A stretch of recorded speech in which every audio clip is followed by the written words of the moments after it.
आज भी हम लोग संसाधन और संसाधन वितरण पे बात करेंगे, जो कि मेरी आखिरी क्लास है आपके संसाधन वितरण और संसाधन पर। ठीक है। इसके बाद जो है आपका जीएस ज्योग्राफी जो है मुख्यतः वह खत्म होने वाला है। तो कल की क्लास में हमने कुछ दक्षिण एशियाई देशों के बारे में बात किया था, चर्चा की थी कि क्या क्या संसाधन उपलब्ध है इन देशों में। ठीक है। आज भी हम लोग जो है वो बांग्लादेश में संसाधन वितरण पर हम लोग थोड़ा बहुत चर्चा करेंगे, और ये ओल्ड एनसीईआरटी के आपके फॉर्मेट्स हैं। ओल्ड एनसीईआरटी के चैप्टर्स के यहाँ पर पिक्चर्स हैं, जिसको कि लिया है मैंने।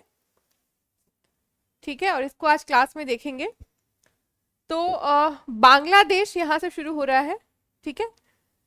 जिसे कि पूर्वी पाकिस्तान कहा गया, आप सबको पता है। 1971 में क्या हुआ, तो ये एक अपना राज्य बन के निकल कर आता है बांग्लादेश।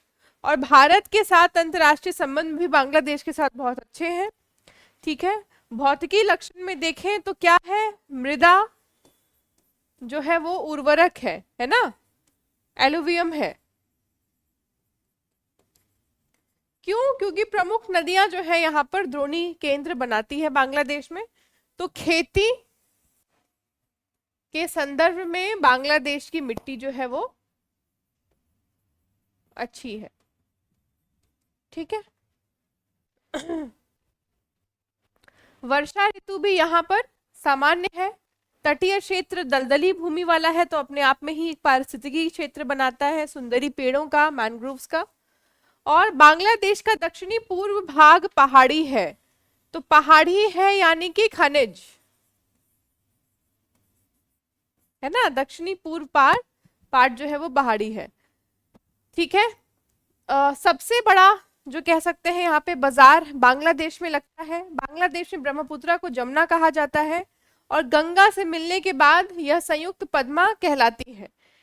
मेघना, सूरमा, कृष्णफुली नदियां, इनकी सहायक नदियां एक विशाल कृषि क्षेत्र को बांग्लादेश में जन्म देती है। जैसे हमारा नॉर्दर्न प्लेन है ना, उत्तरी मैदान का पूरा विशाल का क्षेत्र, जो कि नदियों के लगातार हो रहे डिपोजिशन से डेवलप हुआ है, वैसा ही यहाँ पर बांग्लादेश में भी आपको एक विशाल क्षेत्र जो है वो समतलीय मैदान और नदियों की द्रोणी पर केंद्रित दिखता है। ठीक है। तो कृषि संसाधन में बांग्लादेश जो है एक बहुत अच्छा क्षेत्र है। बांग्लादेश की जलवायु उष्ण कटिबंधीय मानसूनी, शीत ऋतु छोटी, मृदुल शुष्क होती है। वर्ष के अधिकतर भाग में तापमान ऊंचा रहता है, और वर्षा जो है वो मतलब समांतर होती है। मानसून की हवाएं जो है यहाँ पर वर्षा देती है। कुछ पूर्वोत्तर क्षेत्रों में जो है वर्ष भर बारिश यहाँ पे होती है।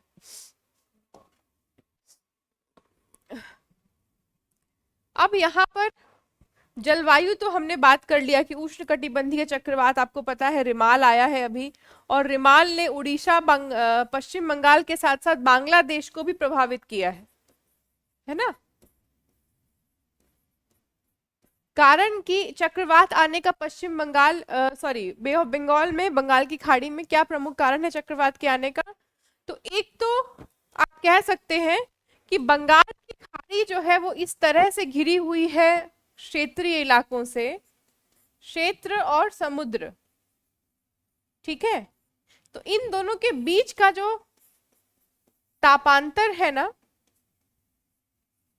निरंतर, ये तापांतर जो है वो दाब, निम्न दाब क्षेत्र को बनाता है।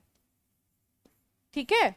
निम्न दाब क्षेत्र को उत्पन्न करता है, इसीलिए जो है बंगाल की खाड़ी एक चक्रवातीय क्षेत्र है।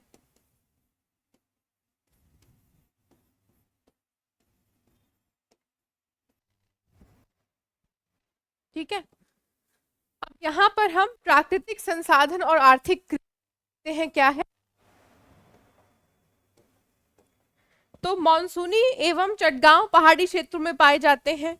यहाँ पर संगौन के वृक्ष पाए जाते हैं। डेल्टाई तट में मैंग्रोव मिलते हैं, ये सुंदरी वृक्ष होते हैं। ये दोनों ही आर्थिक संबलता के लिए उपयोग में लाया जाता है, कहाँ पर? बांग्लादेश में। यह वृक्ष का लकड़ी का प्रयोग क्या नौकाएं और फर्नीचर निर्माण के लिए किया जाता है। बांग्लादेश में केवल कुछ ही खनिज संसाधन है, लिग्नाइट चूना पत्थर, चिकना मिट्टी, शीशा वाले बालू, ये सारी चीजें यहाँ के महत्वपूर्ण खनिज स्थान है।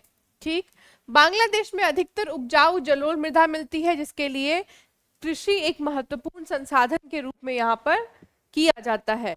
गेहूं, गन्ना, तंबाकू, दालें, तिलहन, जूट, आलू, अन्य महत्वपूर्ण फसलें जो हैं वो बांग्लादेश की अपनी कृषि फसलें हैं, जो कि बांग्लादेश निर्यात भी करता है ना।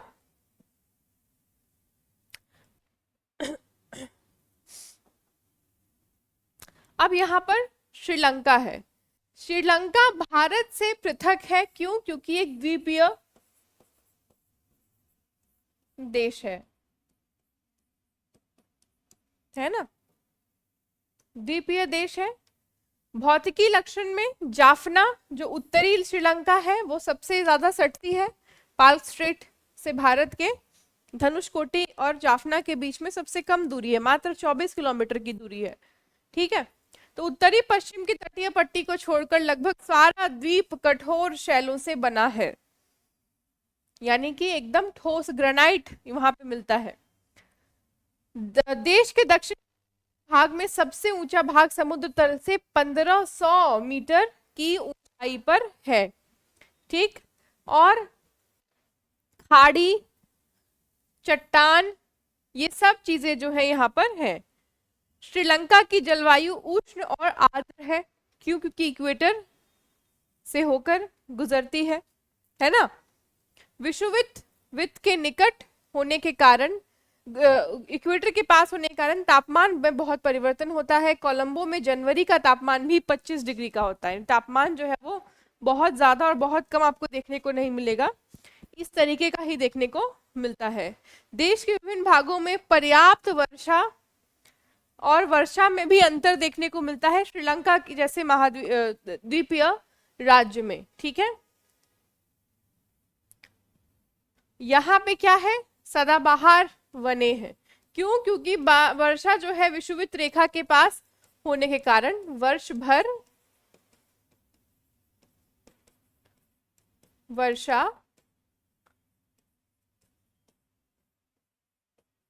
होती है।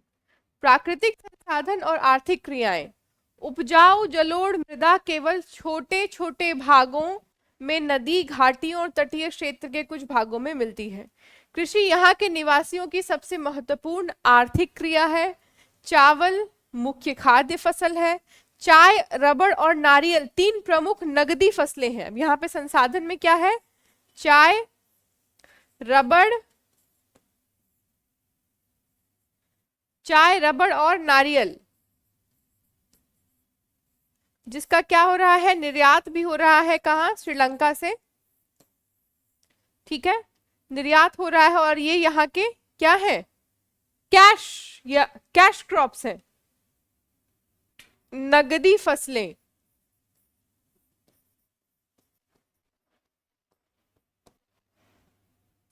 श्रीलंका खनिज संपदा में निर्धन है, यानी कि इसके पास खनिज है नहीं, बहुत थोड़ी मात्रा में लोहा। ठीक है, अन्य धातु जैसे बालू, मोनाजाइट सैंड,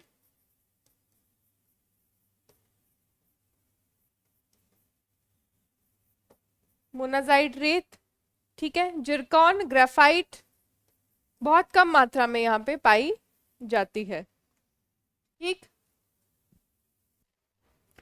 मत्स्यन यानी मछली पालन जो है यहाँ का मुख्य ऑक्यूपेशन है, मछली पालन। कारण कि चारों तरफ से ये देश जो है वो किससे? समुद्र से घिरा हुआ है ना, तो मछली पालन उनके कल्चर का भी एक पार्ट है। खाद्य संसाधन में क्या? तो नारियल का तेल निकालना है ना, मछली फिश ऑयल निकालना।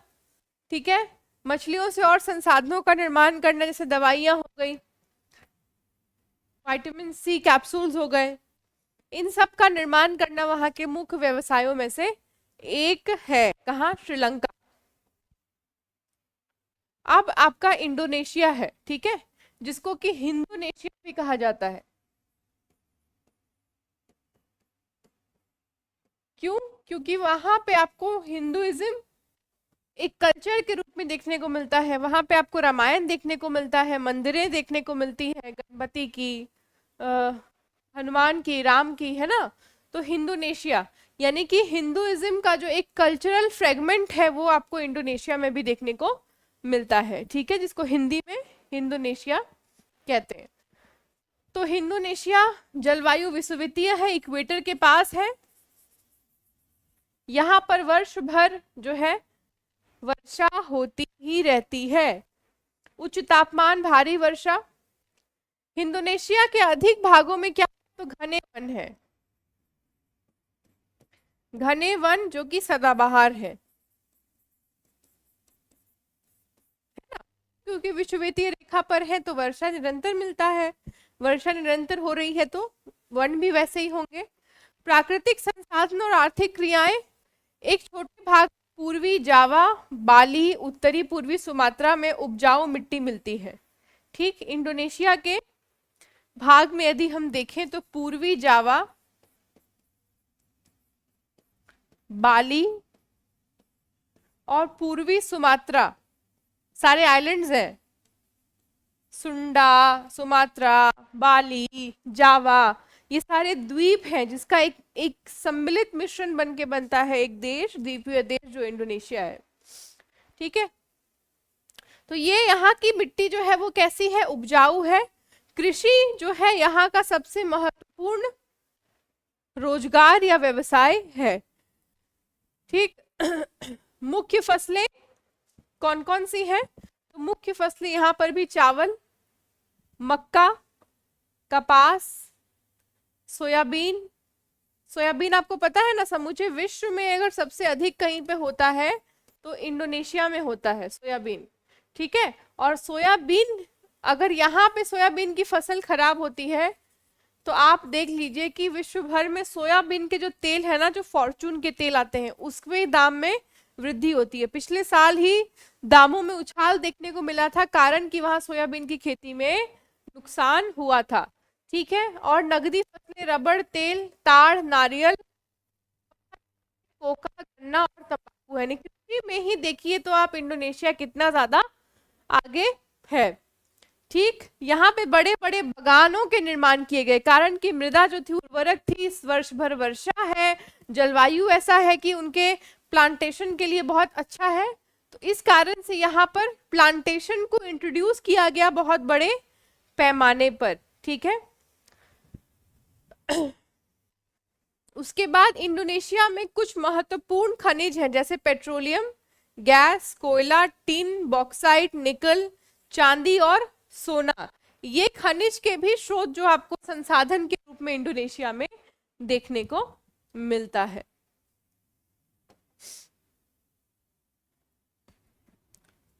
मलेशिया, मलेशिया में अनेक खनिज के पहाड़ जैसे कि टिन, तांबा, यूरेनियम, बॉक्साइट, कोयला, प्राकृतिक गैस है। टिन, तांबा, यूरेनियम का भंडार पलवा प्रायद्वीप के, पलवा मलेशिया में एक पठार है, उसके मध्य में आपको मिलता है पलवा।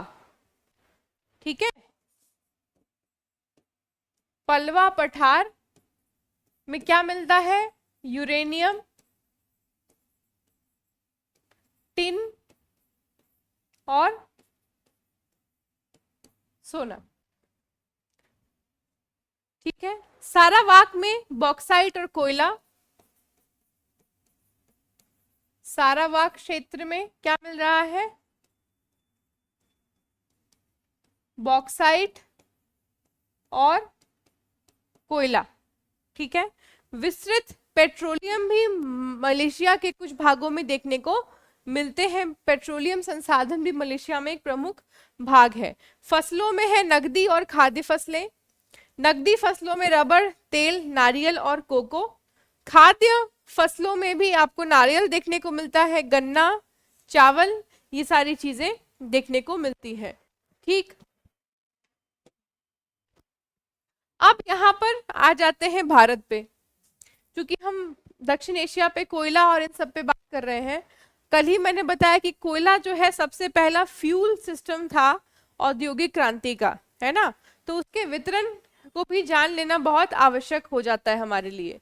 ठीक है, तो भारत में कोयला का वितरण तो मुख्य रूप से है, तो वैसे और भी राज्यों में, लेकिन मुख्य रूप से जो है 3 राज्यों में केंद्रित है, जो कि 70% से अधिक जो है भारत के कोयला आपूर्ति को पूरा करते हैं। झारखंड, उड़ीसा और छत्तीसगढ़, ये राज्य कोयला भंडार से समृद्ध है और देश कोयला उत्पादन में महत्वपूर्ण योगदान देते हैं। झारखंड तो भारत की कुछ सबसे बड़ी कोयला खदानों का घर है, जिनमें झरिया, बोकारो, राजमहल कोयला क्षेत्र शामिल है। इसमें कोकिंग कोयले के महत्वपूर्ण भंडार हैं, जो इस्पात उद्योग के लिए आवश्यक है। इस्पात यानी कि जो क्या बनाते हैं, स्टील फॉर्मेशन करते हैं। फिर उसके बाद झारखंड के बाद है आपका उड़ीसा। उड़ीसा में विशाल कोयला भंडार है, तालचेर में, आईबी घाटी में। तालचेर घाटी आपको पता है ना, कि वहां पे सबसे ज्यादा जो है अच्छा एंथ्रासाइट कोयले की पूरी जो डिपॉजिट थी तालचेर वैली में देखने को मिलती है। फिर ये सबसे बड़ा ऊर्जा उत्पादन के महत्वपूर्ण भूमिका को निभाते हैं, क्योंकि यहाँ पे सबसे रिफाइंड कोयले भारत के अभी भी रिजर्व्ड है, रिफाइंड कोल।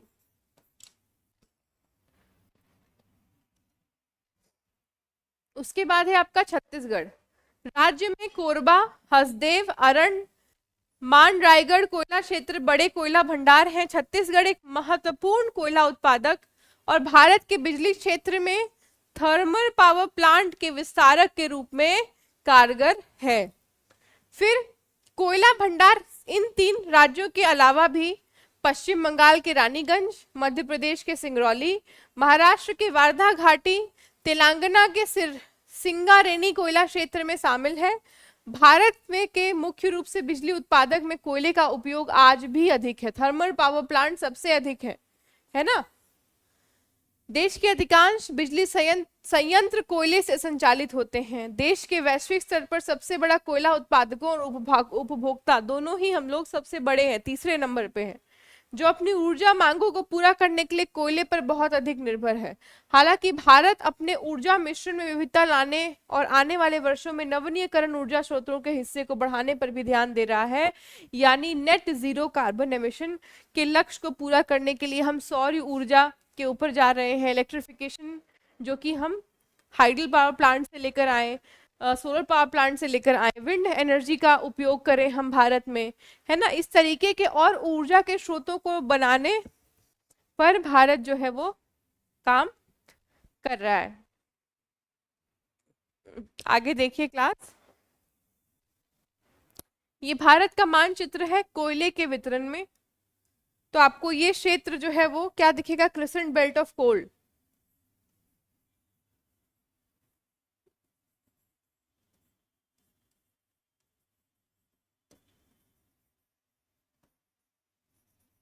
जिसमें उड़ीसा, झारखंड, पश्चिम बंगाल और छत्तीसगढ़ का क्षेत्र है और कुछ मध्य प्रदेश का क्षेत्र है ना। महाराष्ट्र में भी आपको कुछ डिपॉजिट्स दिखेंगे, राजस्थान, जम्मू कश्मीर, तमिलनाडु और तेलंगाना, इन क्षेत्रों में जो है वो कोयला, और असम और मणिपुर में जो पहाड़ों के वैलीज में कोयला पाया जाता है, जहाँ रैट होल माइनिंग होती है।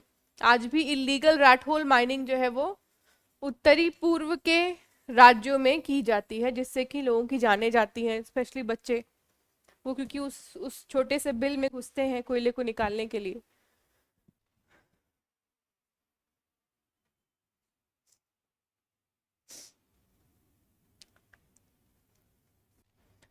भारत में अब दक्षिण एशिया के संदर्भ में कोयला वितरण को देखें तो भारत में झरिया, बोकारो, राजमहल महत्वपूर्ण कोयला भंडार हैं, और उड़ीसा में तालचेर, छत्तीसगढ़ में कोरबा, हसदेव, अरण, पश्चिम बंगाल में रानीगंज, मध्य प्रदेश सिंगरौली, महाराष्ट्र वारधा, तेलंगाना सिंगरेनी। पाकिस्तान में थार कोयला क्षेत्र सिंध के पास, ठीक है, कोयला भंडारों में से एक है थार कोयला क्षेत्र। नमक श्रेणी का कोयला क्षेत्र पंजाब, और बलूचिस्तान का सोंदा थट्टा लाखरा कोयला क्षेत्र, जो पठार है बलूचिस्तान का, पश्चिम अफगानिस्तान और ईरान के साथ बॉर्डर शेयर करता है। पाकिस्तान में कोयला भंडार इन क्षेत्रों में है।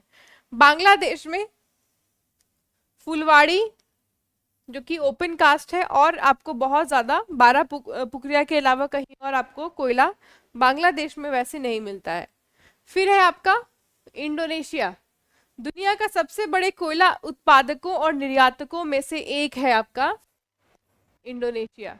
ठीक है, इसमें कालीमंथन, पूर्व, दक्षिण और मध्य और सुमात्रा शामिल है। कालीमंथन में सबसे अधिक आपको कोयला देखने को मिलता है।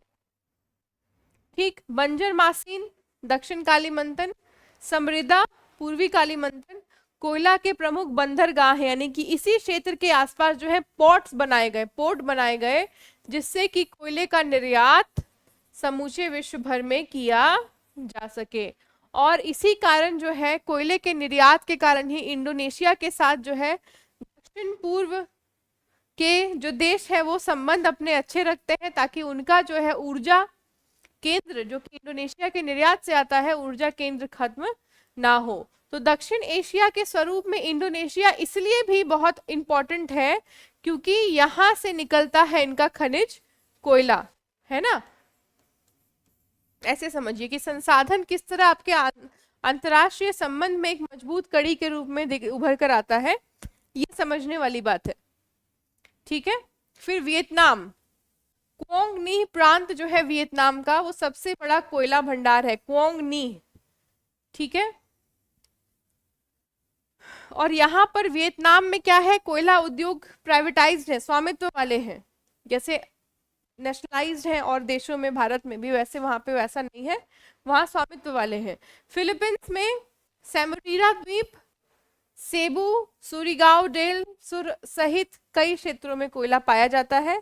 थाईलैंड में लेपोंग प्रांत में माइमो कोयला खदान थाईलैंड की सबसे बड़ी लिग्नाइट और कोयला खदान है। उसके बाद कार्बी, सूरत थानी और सुखोथाई में पाए जाते हैं अन्य भंडार। कोयला भंडार मुख्य रूप से सारावॉक में पाए जाते हैं, जिनको मुकाबालिंगन कोयला क्षेत्र कहा जाता है, ये भी थाईलैंड का ही भाग है। ठीक है, अब क्यों आवश्यक है, व्यापक भंडार और बिजली उत्पादन के लिए कोयले की आवश्यकता आज विश्व भर में महत्वपूर्ण है। भारत दक्षिण एशिया में कोयले का सबसे बड़ा उत्पादक और उपभोक्ता दोनों है। वैश्विक स्तर पर शीर्ष कोयला निर्यातक होने के कारण इंडोनेशिया दक्षिण पूर्वी एशिया में एक प्रमुख खिलाड़ी के रूप में उभर कर आता है। वियतनाम, फिलीपींस और थाईलैंड मलेशिया में छोटे लेकिन फिर भी महत्वपूर्ण कोयला उद्योग हैं, जो कि मुख्य रूप से घरेलू ऊर्जा के स्रोतों को पूरा करते हैं। लेकिन पर्यावरणीय प्रभाव को कम करने के लिए, ऊर्जा स्रोतों में विविधता लाने के लिए रुझान बढ़ रहा है, कारण की जलवायु परिवर्तन जो हम आप देख रहे हैं। ठीक है, अब है यहाँ पर भारत में लौह वितरण, है ना, लौह वितरण पर भी हम चर्चा करते हैं।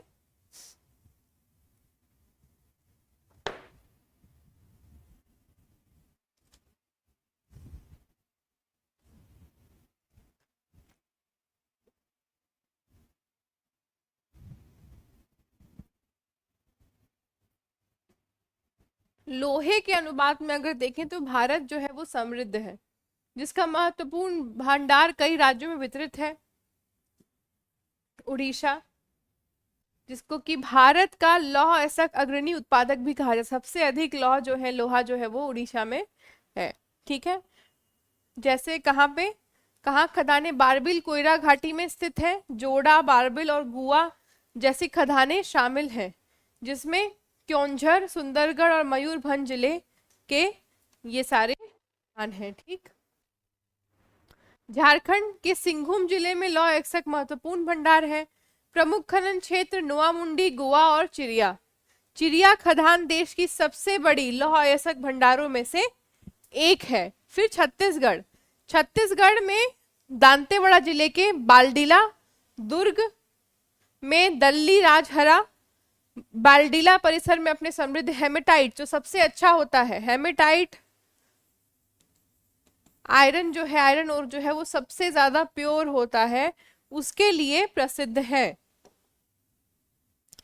कर्नाटक, बेल्लारी हॉस्पिट क्षेत्र एक महत्वपूर्ण लौह अयस्क क्षेत्र है। बेल्लारी चित्रदुर्ग और तुमकुर जिले में स्थित है। महाराष्ट्र में चंद्रपुर और रत्नागिरी।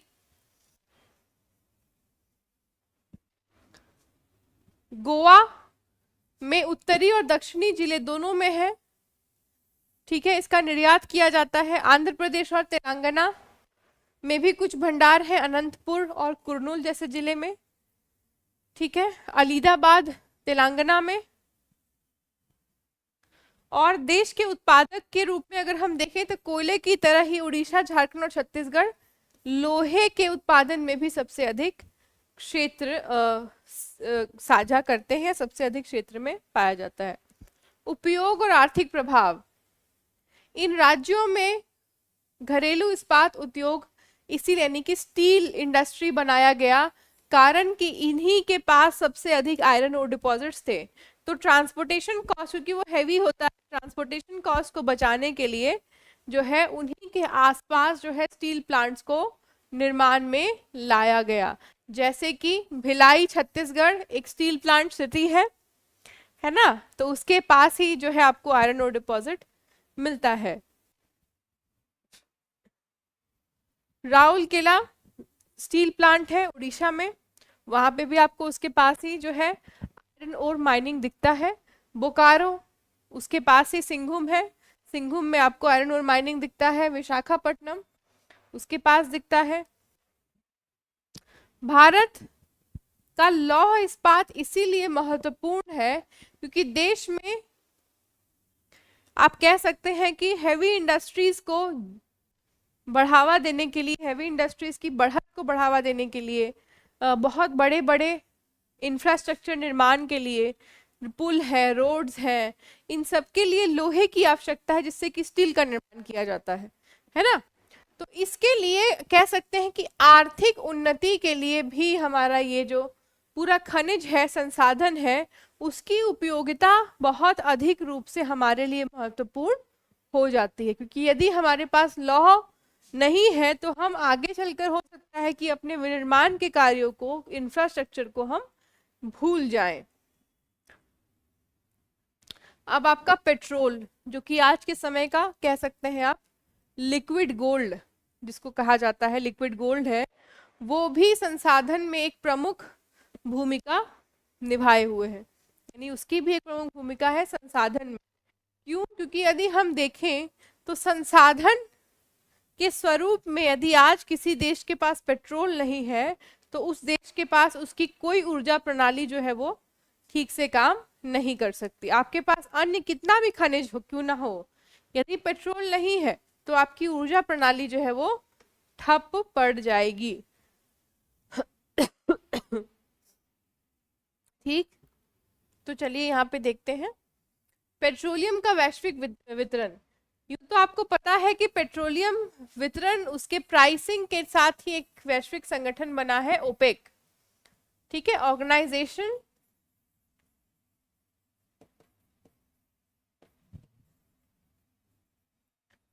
Of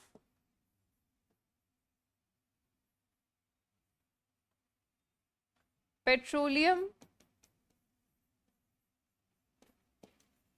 exporting countries. इनमें उन देशों का समूह है जिनके पास अधिक मात्रा में पेट्रोल के स्रोत। ये क्या देखते हैं तो वैश्विक स्तर पर ये सैंक्शंस लगाते हैं, किनके साथ ट्रेड करना है, किनके साथ नहीं करना है, और क्या करते हैं प्राइस रेगुलेशन को चेक करते हैं कि कोई और देश जो ओपेक का प्राइस है उससे अधिक या उससे कम प्राइस में तो नहीं बेच रहा अपने ट्रेड को बढ़ाने के लिए, उसका रेगुलेशन करते हैं, ठीक है। किसी अन्य देश के साथ यदि ट्रेड में कोई धोखा हुआ तो उसकी विजिलेंस को देखते हैं, है ना, और ट्रेड एक्सपेंशन पे काम करते हैं।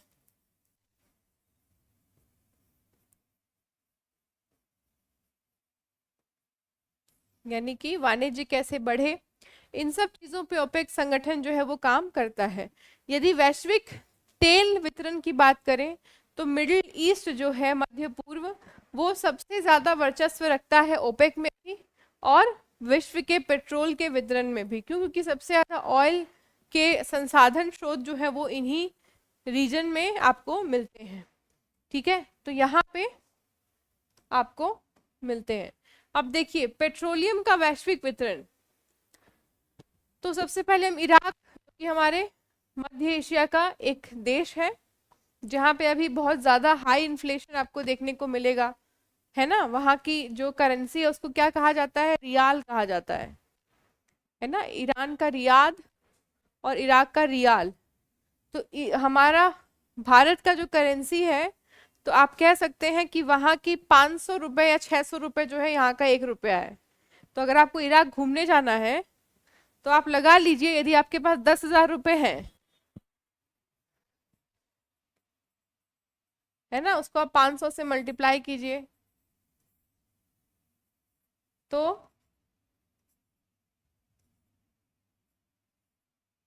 लगभग कितना हो गया? 5,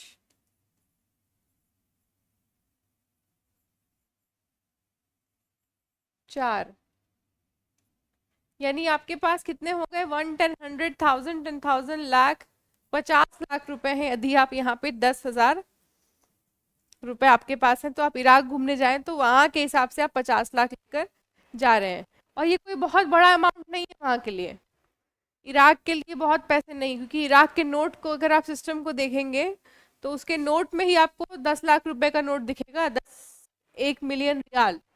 ठीक है, तो अभी सबसे अधिक इन्फ्लेशन यदि कहीं पर है तो इराक में है, कारण कि उसके ऊपर बहुत से सैंक्शंस लगे हैं अपने इंटरनेशनल ट्रेड पर, जिससे कि उसका ट्रेड रुका हुआ है, उसकी इकोनॉमी को लगातार डेंट पहुंच रहा है।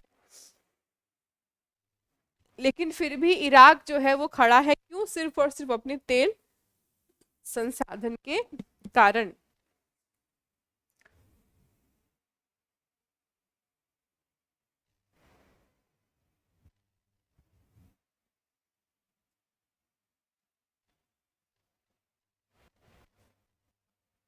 इराक के प्रमुख तेल क्षेत्र क्या है?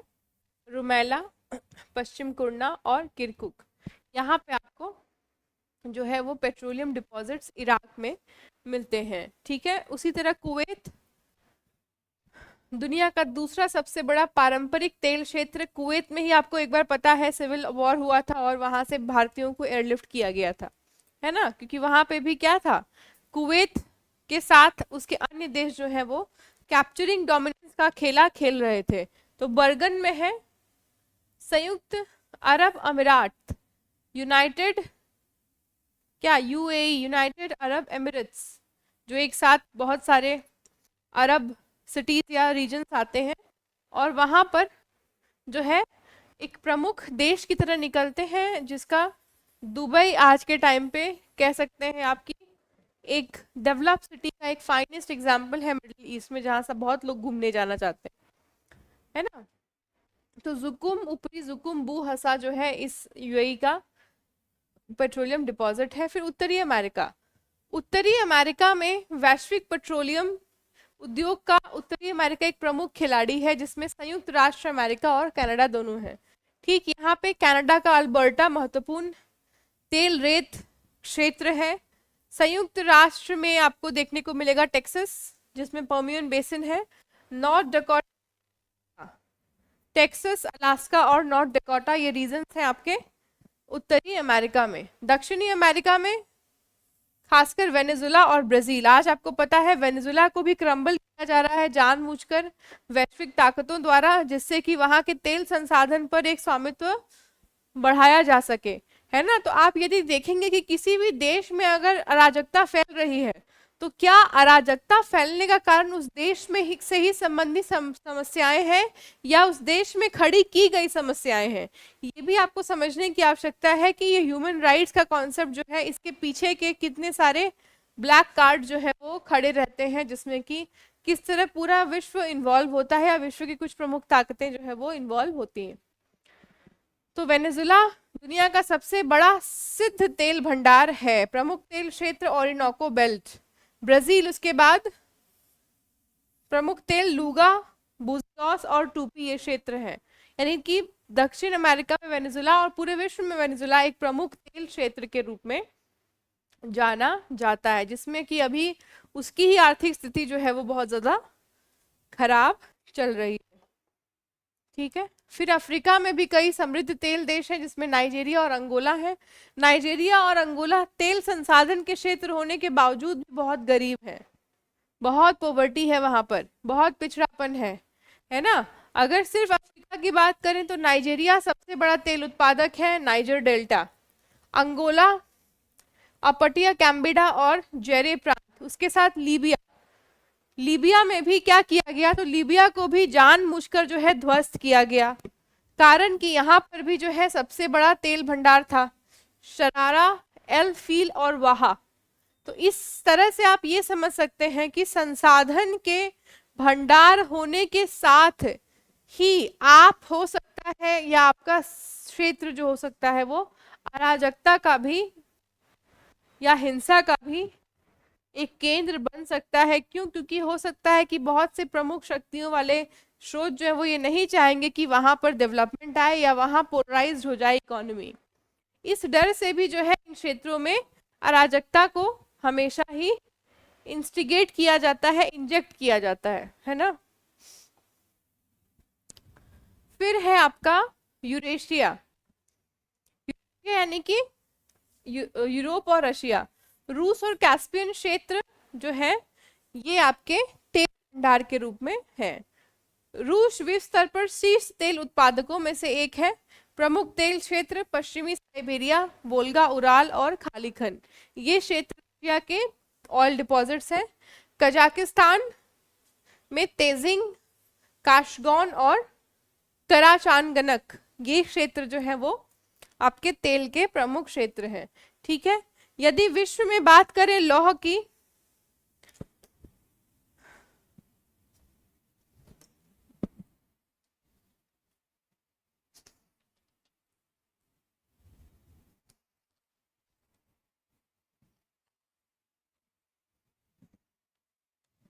यदि विश्व में बात किया जाए लौह इस्पात की कि कहाँ कहाँ पर वितरण है, तो सबसे पहले हमें देखना होगा पिट्सबर्ग, जो कि संयुक्त राज्य अमेरिका का एक प्रमुख इस्पात उत्पादक है। ठीक है, संयुक्त राज्य अमेरिका में पिट्सबर्ग क्या लौह इस्पात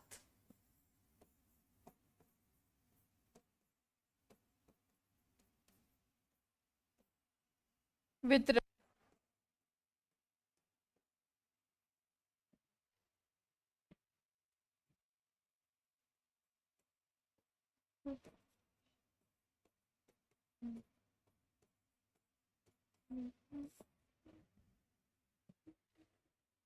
ठीक है, तो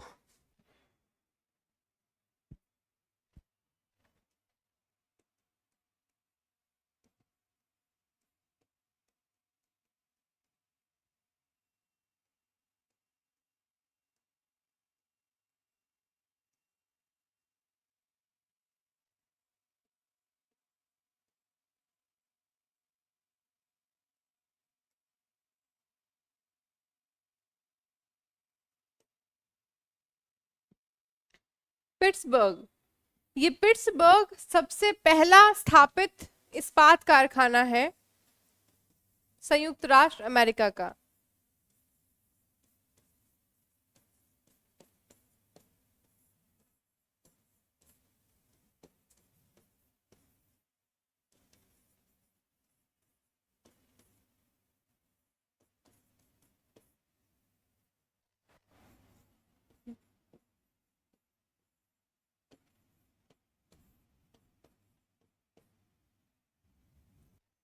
ठीक है, और यहाँ पर लोहे की उपलब्धता जो है वो है, सस्ते जल परिवहन की सुविधा है जिससे कि समूचे विश्व में निर्यात किया जा सके। उसके बाद आप कह सकते हैं महान झील प्रदेश, यानी ग्रेट लेक रीजन जो है, जिसमें इरी झील, मिशिगन झील, सुपीरियर झील, ये क्षेत्र आता है आपका संयुक्त राष्ट्र में।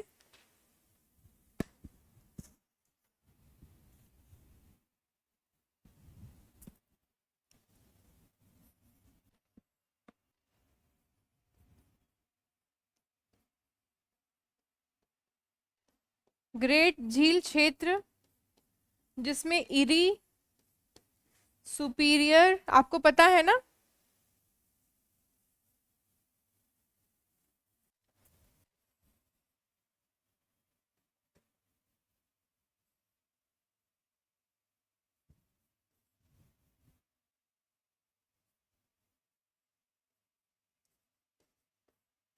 झील और आपका सुपीरियर मिशिगन।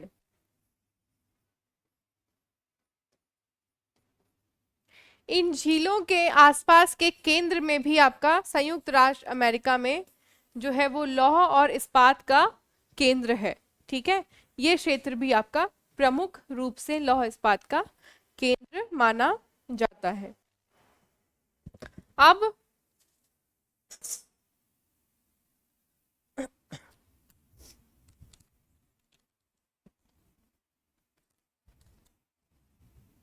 यूराल प्रदेश में अगर हम देखें, यानी कि यूरोप और रशिया के बीच में एक माउंटेन रीजन है यूराल प्रदेश।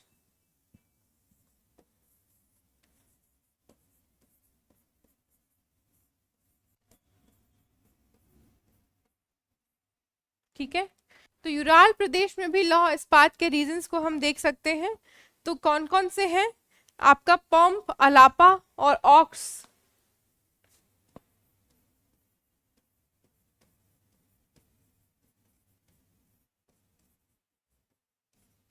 ऑस्क क्षेत्र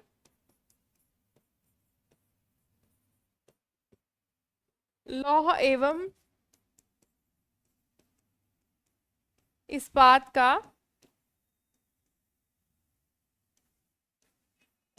केंद्र है।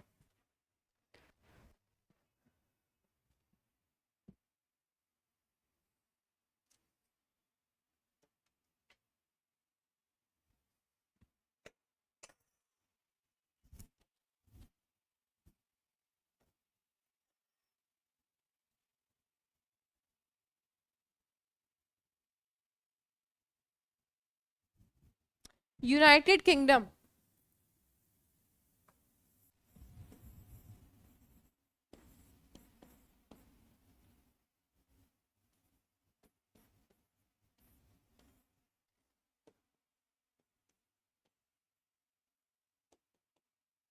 यूनाइटेड किंगडम में कौन से क्षेत्र आते हैं? तो ग्रेट ब्रिटेन,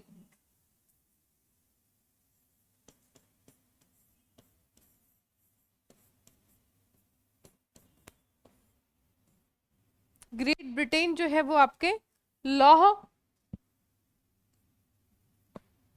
इस्पात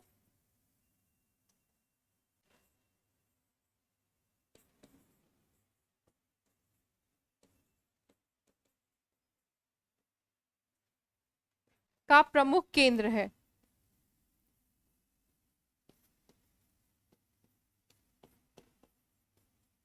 इसी कारणवश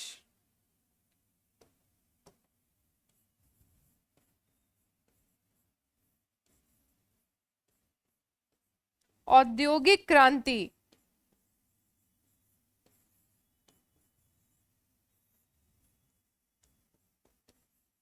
क्रांति का प्रथम केंद्र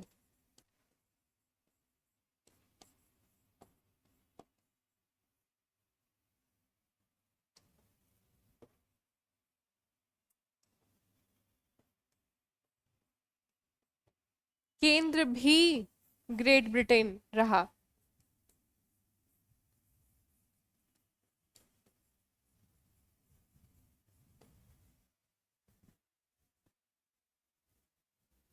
है ना? तो औद्योगिक क्रांति के कारण में भी आप देख सकते हैं कि यहाँ पे लोहे का जो है वो आपको उपलब्धता जो थी वो, फिर तटों के साथ दूरी जो थी वो सबसे कम थी, पानी की उपलब्धता सबसे अधिक थी यूनाइटेड किंगडम में। तो औद्योगिक क्रांति और उद्योग संबंधी जो चीजें थी वहां की जा सकती थी। इसी कारणवश जो है सबसे पहला औद्योगिक क्रांति जो है वहां पे देखने को मिलता है। इसके साथ ही अगर हम यूरोप की बात करें तो स्कॉटलैंड की मध्यवर्ती घाटी, ये भी जो है लौह और इस्पात के लिए सबसे ज्यादा संघनित रूप में केंद्रित है। उत्तरी पूर्व के तटीय प्रदेश जो है, जिसमें कि आपका स्कॉटन, डॉर्लिंगटन, ये सारे क्षेत्र आते हैं स्कॉटलैंड के। फिर आपका जर्मनी या फ्रांसिस, हाँ फ्रांसिस क्षेत्र में बैरो और वोंगिक गटन, यानी अगर हम फ्रांस में देखें,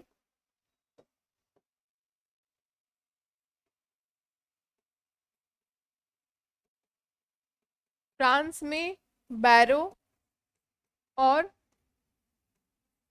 वोंगी गटन क्षेत्र में लोहा और इस्पात उपलब्ध है। ठीक है,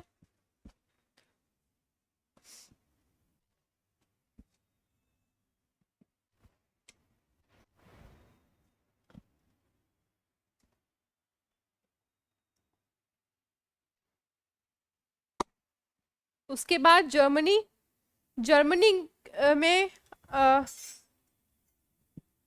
आपको देखने को मिलेगा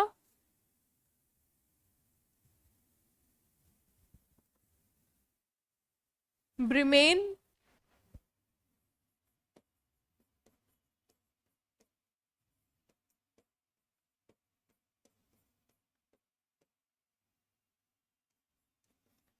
बिल्फ्रेड इत्यादि।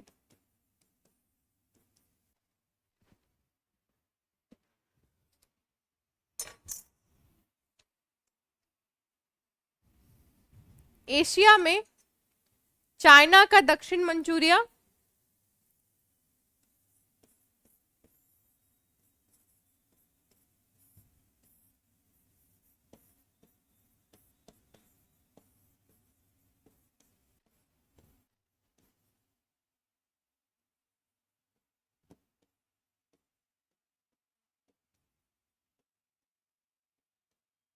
दक्षिण मंचूरिया क्षेत्र, निचली यांगसी घाटी,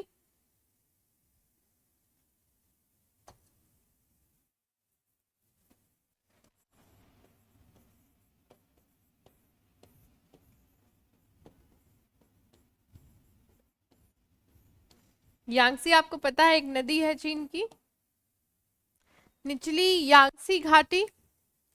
ठीक है, उसके बाद आपका अन्य केंद्र में आता है कैंटन, हुआंगसी,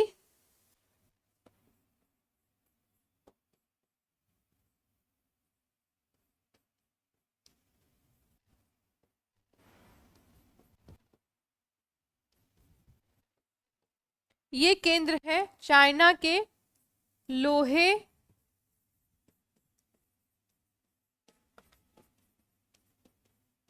और इस्पात में। ठीक है,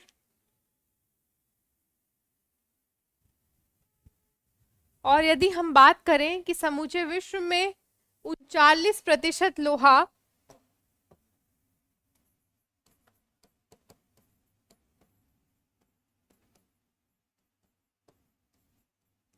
एशिया निर्यात करता है।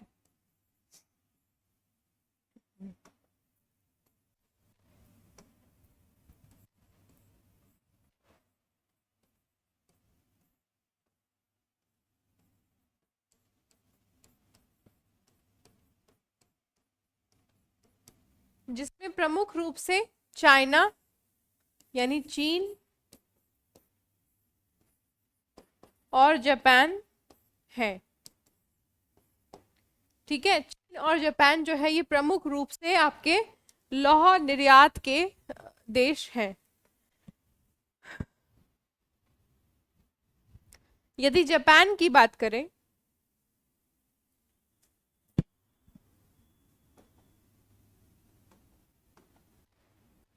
जापान की बात करें, जापान विश्व का द्वितीय बहुतम पिंक आयरन उत्पादक है।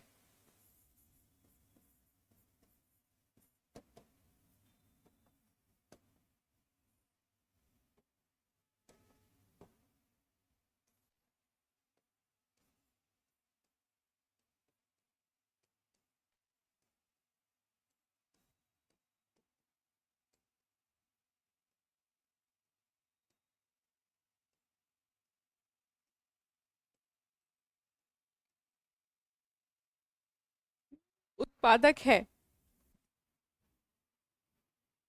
ठीक।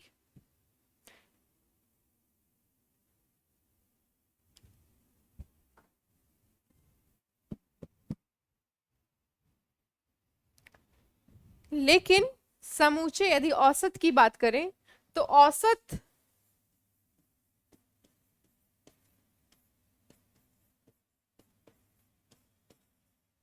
लौह उत्पादन में कमी है। और जापान के समूचे की बात करें तो जापान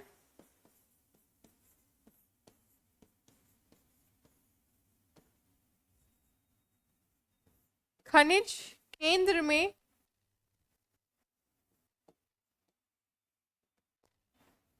पीछे है।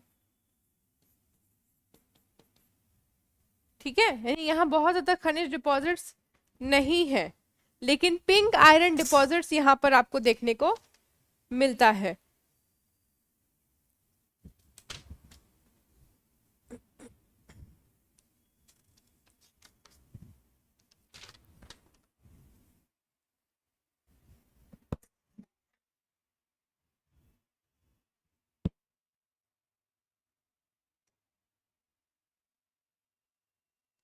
अब यहाँ पे एशिया प्रांत में तेल भंडार के बारे में हम लोग बात करते हैं। पहले तो हमने अमेरिका को देखा, मिडिल ईस्ट के कुछ देशों के बारे में जानकारी ली।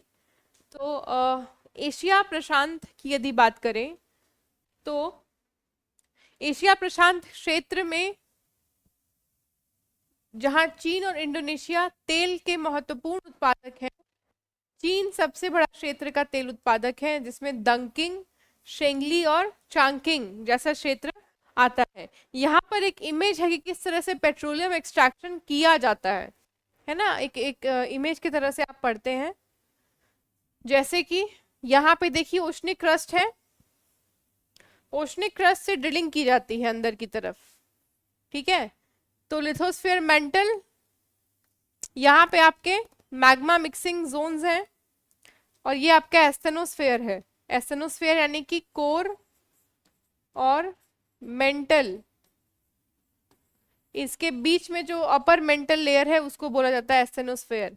ठीक, तो यहाँ पे इस क्षेत्र में आपको मिलता है, यानी नीचे आपको मिलता है गैस और ऊपर मिलता है पेट्रोल। तो इस तरीके से ओशनिक ड्रिलिंग के द्वारा जो है पेट्रोल को निकाला जाता है, इसीलिए महंगा भी आता है। महत्वपूर्ण तेल उत्पादक में इंडोनेशिया का सुमात्रा और पूर्वी कालीमंतन क्षेत्र, पूर्वी कालीमंतन में आपको लोहा भी मिलता है। फिर यूरोप, तेल भंडार यूरोप में सीमित है, इसीलिए यूरोप जो है वो रशिया से तेल निर्यात पर निर्भरता करता है, तेल निर्यात पर निर्भर है। तभी रूस यूक्रेन युद्ध में ना, रूस यूक्रेन युद्ध में तेल के निर्यात बंद हो जाने के डर के कारण भी यूरोप ने बहुत सारी गतिविधियों से अपना रुख मोड़ लिया, जिसमें कि नॉर्वे जो देश है उसके जोहान स्वेरडूप, एकोपिस्क और स्टेट फ्रुजॉर्ड जैसे क्षेत्र में आपको तेल के केंद्र देखने को मिलते हैं। उसके बाद यूनाइटेड किंगडम, यूके में उत्तरी सागर नॉर्थ सी में महत्वपूर्ण उत्पादन होता है, फोर्टिस, ब्रेंट और ब्रजर्ड वाले क्षेत्र में। ठीक, अब यहाँ पर चूंकि संसाधन की बात हो ही रही है, तो संसाधन में हम टेक्सटाइल को कैसे भूल सकते हैं, सूती। अभी आपका योजना भी जो था भारत में विवर्स और टेक्सटाइल पे आया है, यानी कि ये हो सकता है कि बहुत महत्वपूर्ण हो आपके आने वाले परीक्षा के लिए। तो टेक्सटाइल या वस्त्र उद्योग का वितरण जो है ये भी आपको देखना चाहिए।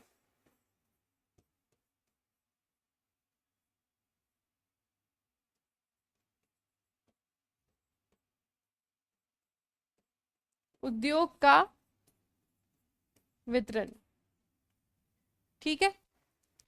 तो इसको हम लोग 2 मिनट का ब्रेक लेते हैं, फिर शुरू करते हैं वस्त्र उद्योग का वितरण, और फिर मैं इस पे क्लास आगे कर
वस्त्र उद्योग पे हम बात करें तो 90 देश विश्व में ऐसे हैं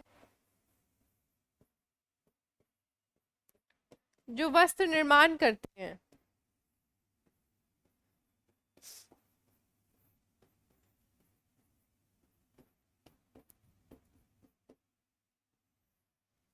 ठीक है, उसमें एशिया, एशिया जो है वो सूती,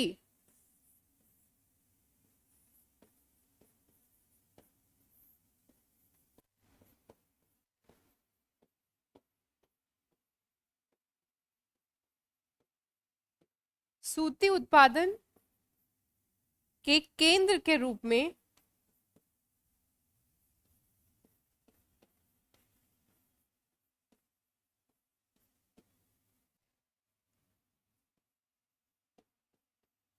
जाना जाता है। अब यहाँ पर सूती के संदर्भ में कौन कौन से देश हैं? चीन, भारत, चीन है, भारत है, संयुक्त राज्य अमेरिका, मिस्र, ब्राजील,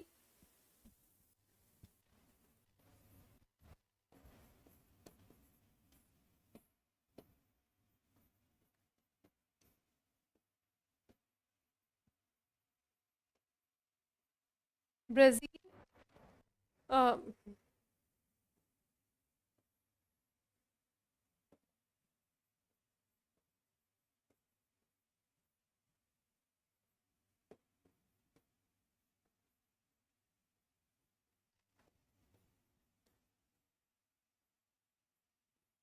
ये सारे सूती उत्पादन के एक प्रमुख केंद्र के रूप में है। उसके साथ है आपका स्पेन, फ्रांस, पाकिस्तान।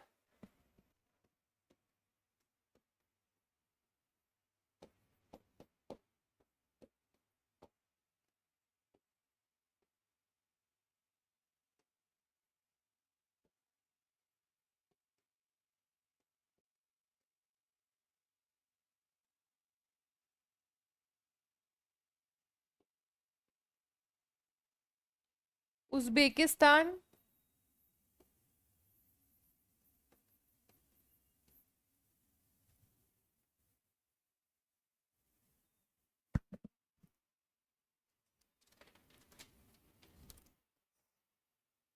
भारत के संदर्भ में यदि देखें तो भारत में प्रमुखता जो है वो सूती उद्योग चलता है।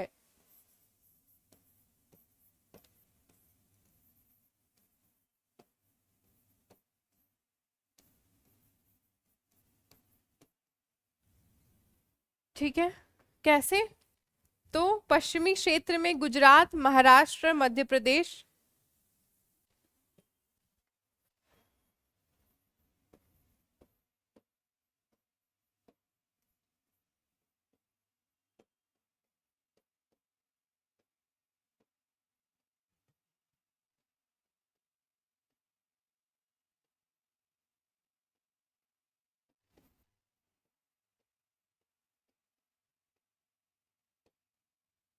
ठीक है, जिसमें प्रमुख जगह कह सकते हो बम्बई, अहमदाबाद, सूरत।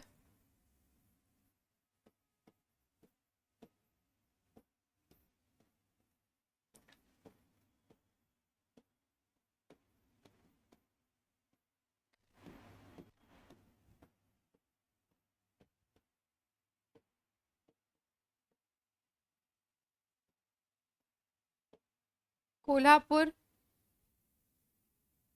पोरबंदर, राजकोट।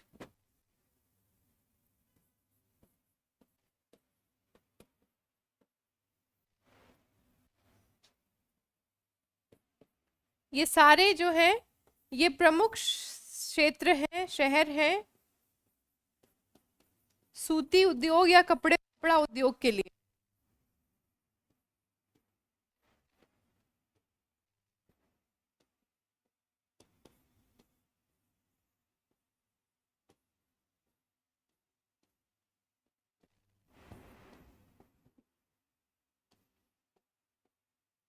ठीक है, इसके साथ आपका उत्तरी क्षेत्र।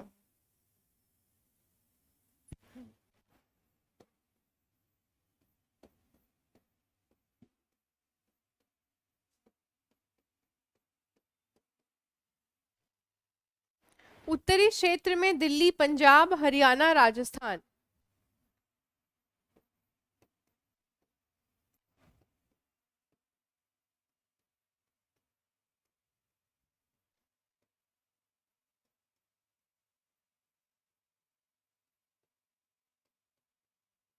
राजस्थान।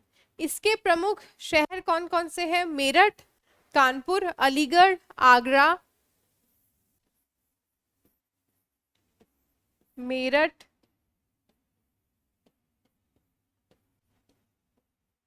कानपुर,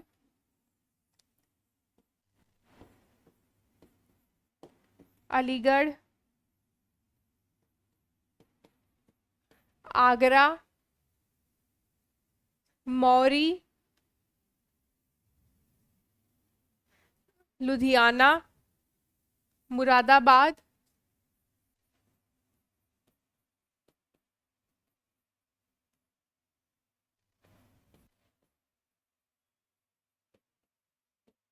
ये सारे क्षेत्र जो है वो उत्तरी रीजन में आते हैं। फिर है आपका पूर्वी क्षेत्र, जिसमें पश्चिम बंगाल, बिहार और उड़ीसा है।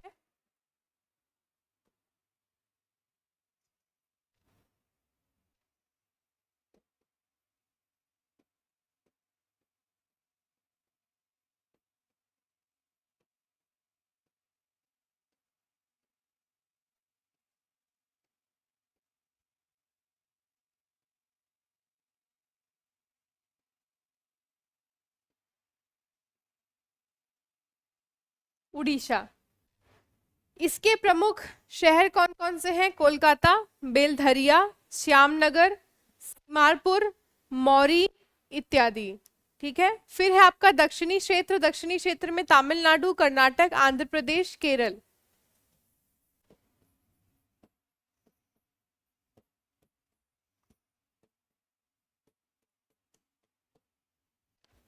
कर्नाटक,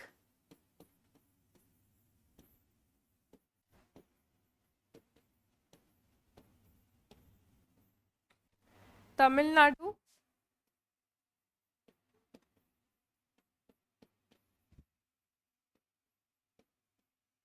आंध्र प्रदेश, केरल है। इसके प्रमुख शहर कौन कौन से हैं? तो इसके प्रमुख शहर है आपके गुंटूर, चेन्नई,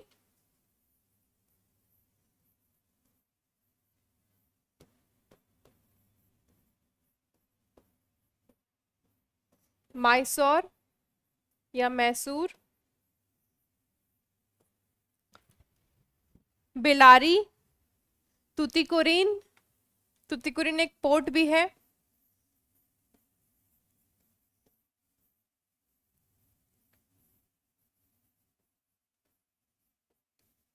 तुतिकोरिन और अन्य शहर जो है वो आपको यहाँ पे मिलेंगे। ठीक है। और फिर आपका मध्यवर्ती क्षेत्र है आखिरी,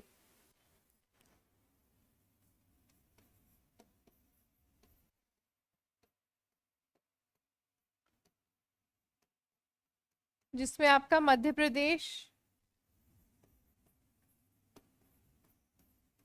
यूपी,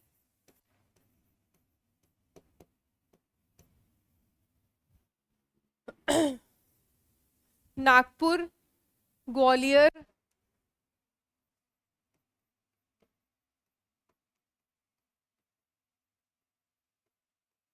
बनारस, भोपाल, हैदराबाद, ये सारे प्रमुख शहर हैं जिसमें भी सूती के उद्योग आपको देखने को मिलते हैं। ठीक है। तो भारतीय सूती को यदि हम देखते हैं तो भारतीय सूती ना तो सिर्फ एक उद्योग की तरह हमारे पास है, ये हमारे फिलॉसफी में है, हमारी सभ्यता में है ना। हमारे पहनावे में आपको सूती देखने को मिलेगा। हमारे पूजा पदवी में आपको सूती देखने को मिलता है, सूती पर छाप कल्चर देखने को मिलता है। तो ये आपके कह सकते हैं कि सूती और cotton is a part of life Bharat के लिए। ये हम यहाँ पर समझ पाते हैं। ठीक है, तो ये एक उद्योग है टेक्सटाइल, जिसको कि आपको अच्छे से समझना है। ऐसे ही जापान में ओसाका जो है वो भी मैनचेस्टर कहा जाता है ईस्ट का, जापान का ओसाका क्षेत्र।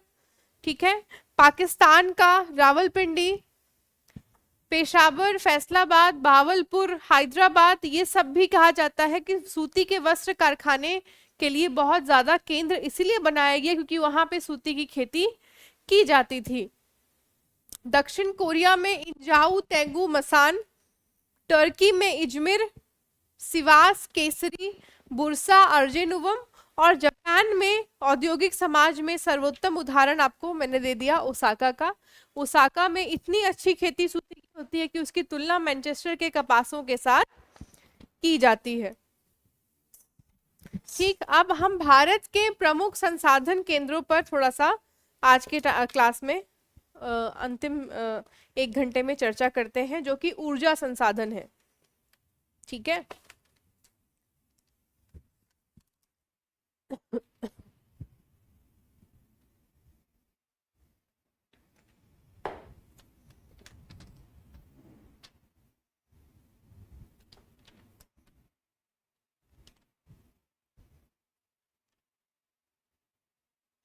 पेट्रोल पे बात करते हैं। भारत में पेट्रोल का वितरण।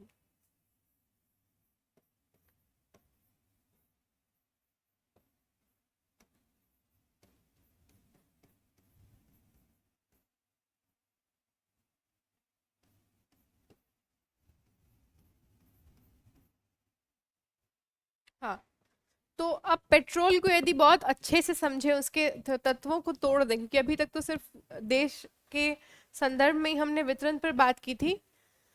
तो petrol, just a second,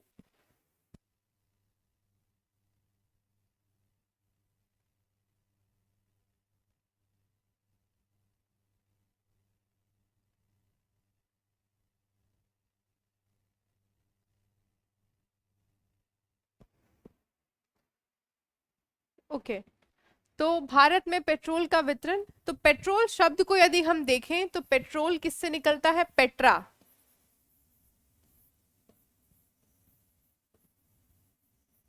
Petra का मतलब होता है रॉक, यानी कि वो रिसोर्स, वो संसाधन जो कि चट्टान से निकल रहा हो, से मिले या उत्पन्न हो, उसे हमने पेट्रोल नाम दे दिया।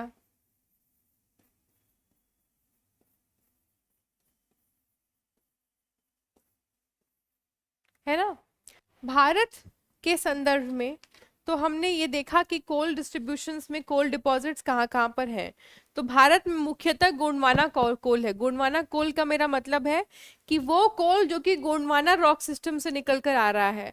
भारत का प्रमुख पठारीय क्षेत्र गोंडवाना रॉक सिस्टम का ही भाग है, जो कि जीवाश्म रॉक शैली है। जीवाश्म से मेरा मतलब है कि फॉसिल फुल, जिसमें फॉसिल्स बहुत सारे मिलेंगे। आपके ऑलरेडी क्लास में वो कराया गया था, जिसको कि मैंने अभी थोड़ा सा एक लाइन में रिवाइज करा दिया।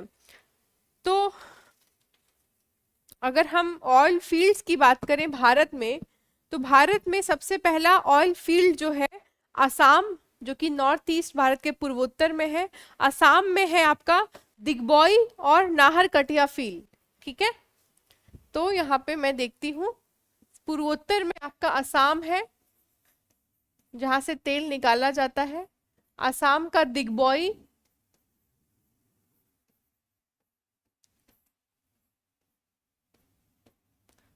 दिग्बोई और नाहरकटिया फील्ड।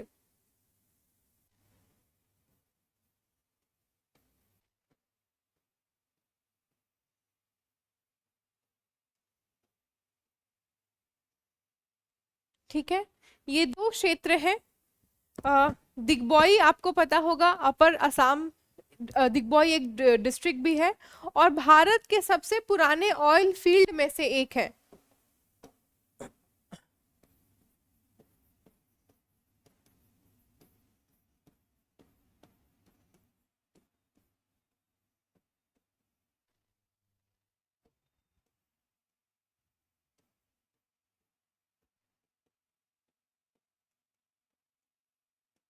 में से एक। ठीक है, अगर हम सिर्फ दिग्बॉय की ही बात करें तो 800 मिलियन लीटर का उत्पादन यहाँ पर अभी तक देखने को मिला है। नाहरकटिया में भी प्रोडक्शन जो है वो 56 एकड़ के क्षेत्र में फैला हुआ है। और तीसरा है आपका मोरन हगरीजन फील्ड, मोरन हगरीजन फील्ड।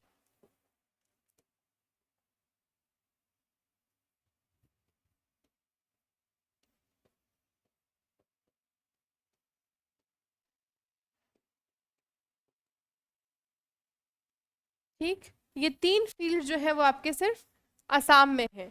इसके बाद जो है नॉर्थ ईस्ट पूर्वोत्तर में अरुणाचल प्रदेश के कारसांग चाराली में आपको देखने को मिलता है।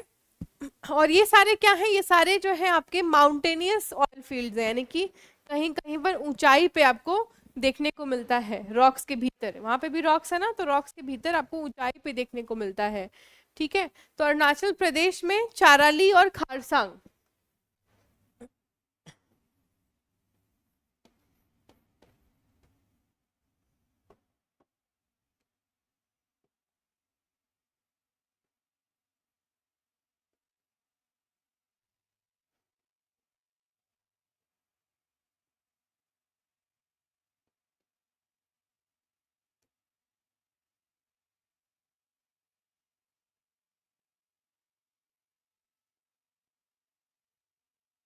खारसांग क्षेत्र में ऑयल फील्ड देखने को मिलता है।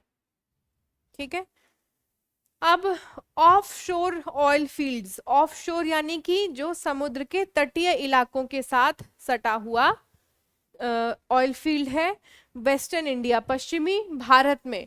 ठीक है, तो पश्चिमी भारत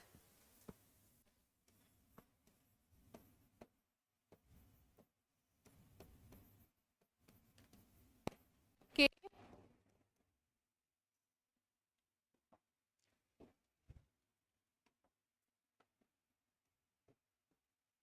तटीय तेल भंडार। तो सबसे पहले पश्चिम में कौन सा राज्य है? गुजरात, जिसका तट जो है वो समुद्री तट है ना। तो सबसे पहले हम गुजरात को देखते हैं।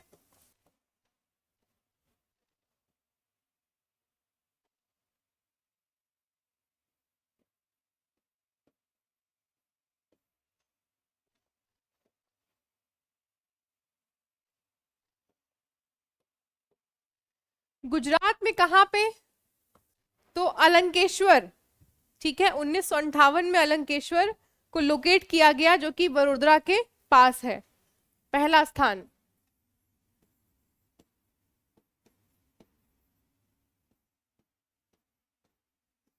केशवर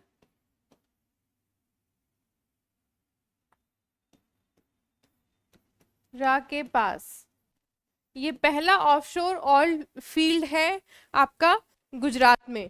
ठीक है, जो कि गल्फ ऑफ खंबत के नीचे दक्षिण में है।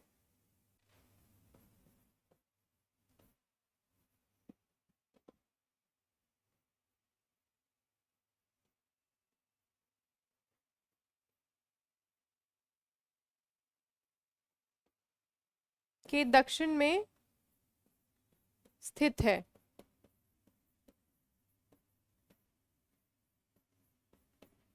ठीक है, उसके बाद दूसरा है लुनेज या खंभत फील्ड।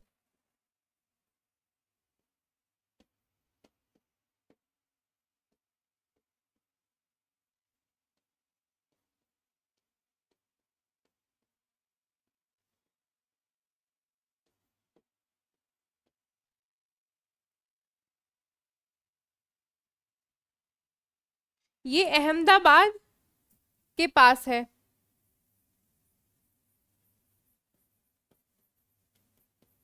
अहमदाबाद के निकट। ठीक है, फिर है आपका अहमदाबाद या कलोल फील्ड।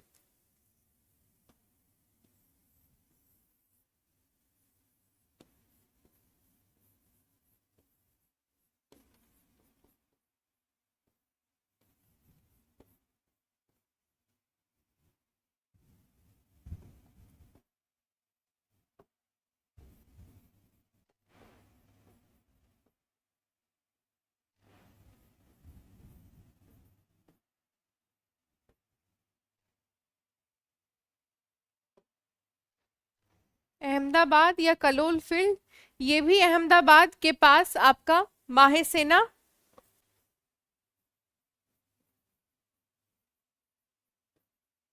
माहेसेना में स्थित है।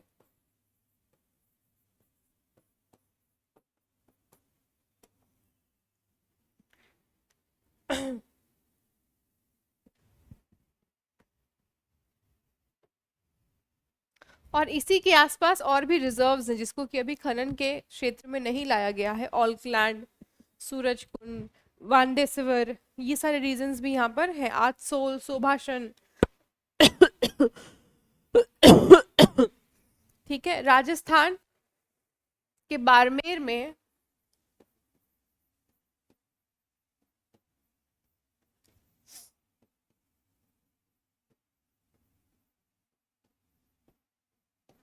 भारत का सबसे बड़ा स्थलीय, अंदरूनी स्थलीय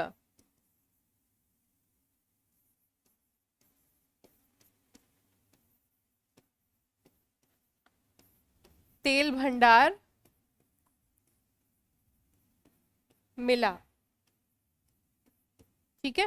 कहाँ पे? बाड़मेर डिस्ट्रिक्ट में। ठीक है। उसके बाद आपका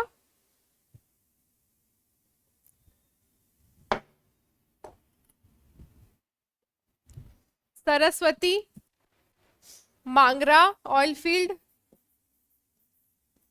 सरस्वती यानी सरस्वती नदी के पास सरस्वती ऑयल फील्ड, मांगरा,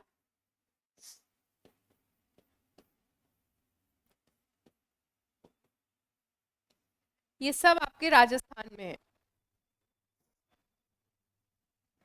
ठीक। तो हमने आसाम के दिग्बॉय से शुरू किया, अभी हम कहाँ पे हैं? राजस्थान के मांगरा में है ना। उसके बाद आपका है गोदावरी, कृष्णा, मालाबार कोरोमंडल क्षेत्र, जिसमें कि आपका मुंबई हाई और अलीबेट, ये दो क्षेत्र ऐसे हैं जिससे कि तेल का उत्पादन को निकाला गया है ना। मुंबई हाई और आलिबेट, आलियाबेट। ठीक है। मुंबई हाई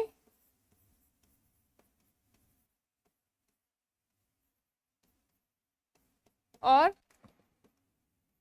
आलियाबेट जो है वो महाराष्ट्र में केंद्रित है। ये भी भारत के ऑयल फील्ड यानी पश्चिमी तट के ऑयल फील्ड का एक प्रमुख केंद्र है। ठीक है। फिर तमिलनाडु में नरीमनम ऑयल फील्ड, तमिलनाडु,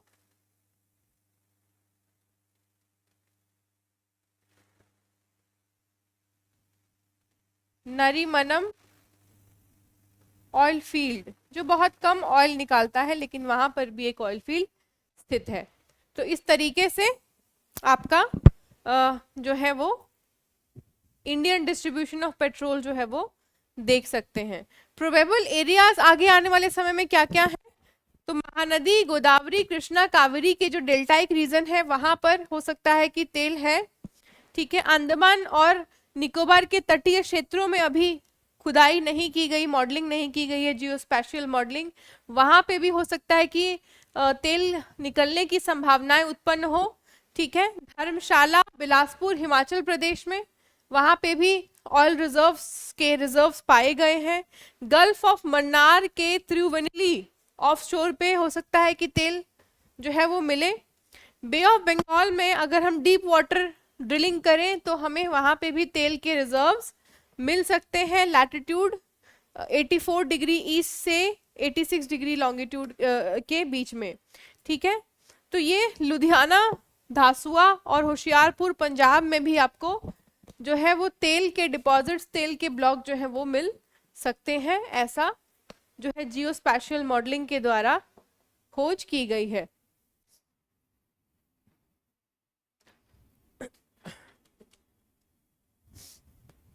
अब अगर हम पाइपलाइंस की बात करें तो अगर इंडिया के संदर्भ में देखें पेट्रोल को, तो जहां जहां पे पेट्रोल डिपॉजिट्स हैं, पेट्रोल के ट्रांसपोर्टेशन की पाइपलाइंस को भी वहां से कनेक्शन देकर, पहले तो कहा, पेट्रोल की फील्ड,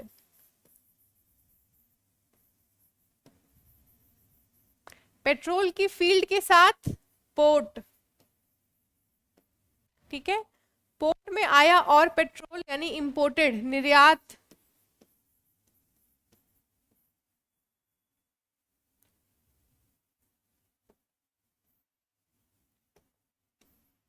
सॉरी आयात हुआ पेट्रोल।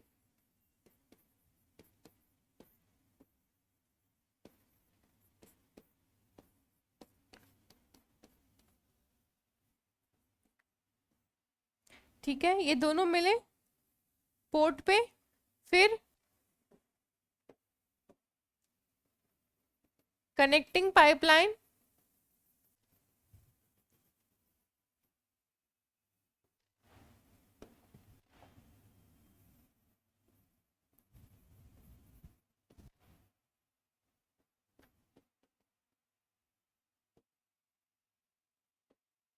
To mainland. ठीक है, तो ये पाइपलाइन डिस्ट्रीब्यूशंस भी इसी तरीके से बनाए गए हैं, जिसमें आपको मुंबई हाई से अलंकेश्वर गुजरात के बीच का पाइपलाइन देखने को मिलता है। फिर कोयली है ना, कोयली में क्या है, तो वहां पे ऑयल रिफाइनरी है। तो ऑयल फील्ड, पोर्ट, और एक और चीज मैंने नहीं जोड़ा, इसी बीच में यहाँ पे मैं जोड़ रही हूँ, ऑयल रिफाइनरी। ठीक है, इन तीनों का रीजनल कोलैबोरेशन लेते हुए कहीं पर भी पाइपलाइन का मॉडल बिल्ड किया जाता है। जैसे जामनगर लोनी, तो जामनगर में भी क्या है, ऑयल रिफाइनरी है, लोनी में भी है, तो वहां पे गैस पाइपलाइन। तो ये जो इंपॉर्टेंट पाइपलाइन रूट्स हैं इंडिया के, इसको भी आपको ध्यान रखना है, कारण कि ये जो है ये आपको दिखाता है क्या, कि किस तरह से हमारे पेट्रोल और पेट्रोल संबंधी जो संसाधन है वो कहाँ कहाँ पर वितरित हैं।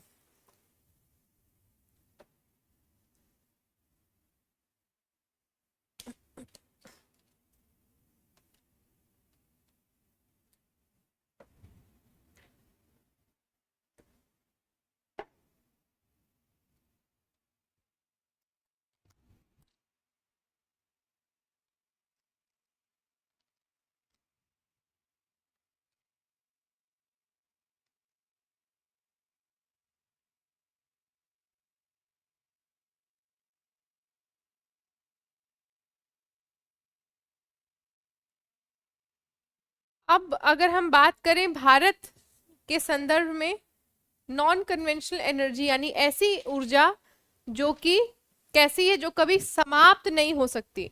न्यूक्लियर एनर्जी तो समाप्त हो जाएगी, कोयला समाप्त हो जाएगा, पेट्रोल समाप्त हो जाएगा, लेकिन नॉन कन्वेंशनल एनर्जीज जो है वो समाप्त नहीं होंगी, जिसमें कि सूर्य ऊर्जा जो है एक प्रमुख संसाधन के रूप में आने वाले वैश्विक जरूरतों को पूरा करने का एक प्रमुख केंद्र बन सकता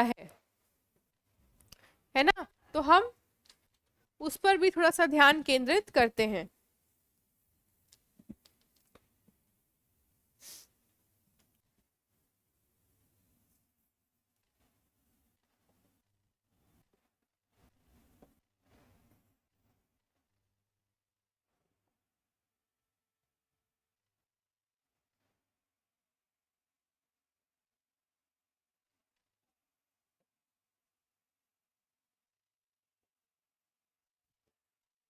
सौर ऊर्जा, अब हमें पता है कि सूर्य जो है वो क्या है, एक प्रमुख केंद्र है।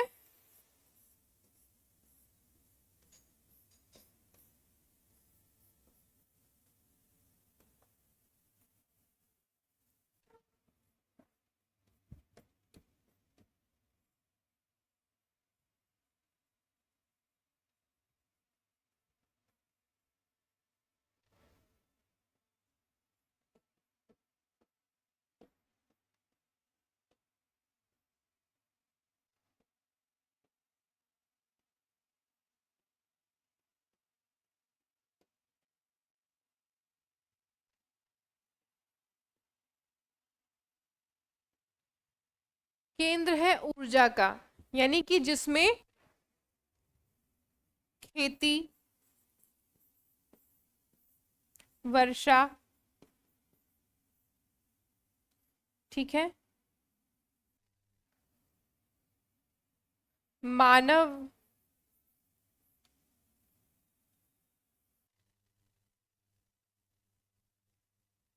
के न्यूट्रिएंट्स,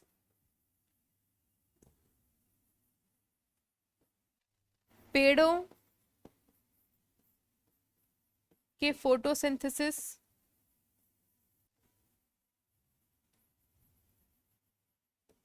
के लिए आवश्यक है ना। तो सूर्य कहीं ना कहीं एक प्रमुख केंद्र है ही ऊर्जा का, लेकिन उसको क्या करना है, हमें उसको हमें करना है केंद्रित। केंद्रित कहाँ करना है, तो हमें करना है उसको केंद्रित हमारे पावर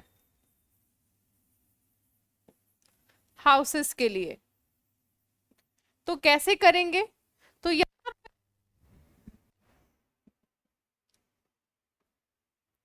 सोलर फोटोवोल्टिक तकनीक का इस्तेमाल करेंगे।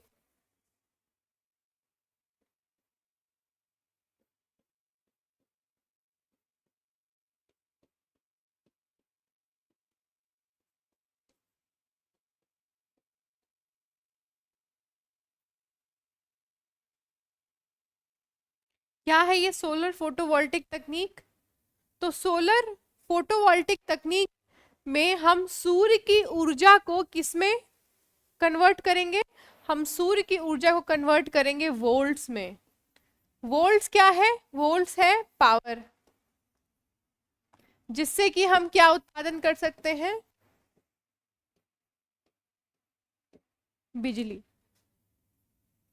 है ना, बिजली उत्पादन कर सकते हैं, या जिसको हम मैकेनिकल एनर्जी में कन्वर्ट कर सकते हैं। जैसे सूर्य की ऊर्जा से गाड़ियों का चलना, है ना। तो सूर्य की ऊर्जा को केंद्रित करना, सकेंद्र करना जो है आज की हमारी सबसे प्रमुख आवश्यकताओं में से एक हो गई है, ठीक है। तो यहाँ पर कैसे किया जाए, तो यहाँ पर फोटोवोल्टिक तकनीक का इस्तेमाल किया जाता है, यानी कि एक पैनल लिया जाता है, उस पैनल की कोडिंग इस तरह से होती है कि जैसे ही सूर्य की रोशनी उस पैनल पर पड़ेगी, वो ऑटोमेटिकली वोल्ट के फॉर्म में एनर्जी जो है वो रिस्टोर हो जाती है, ठीक है, वोल्ट के फॉर्म में वो रिस्टोर हो रही है। अब वोल्ट के फॉर्म में रिस्टोर हो रही है, तो वहां पर तो कुछ और करने की आवश्यकता नहीं है, वह स्वतः जो है वो वोल्ट स्वतः ही क्या करेगा, बिजली को उत्पादित कर लेगा,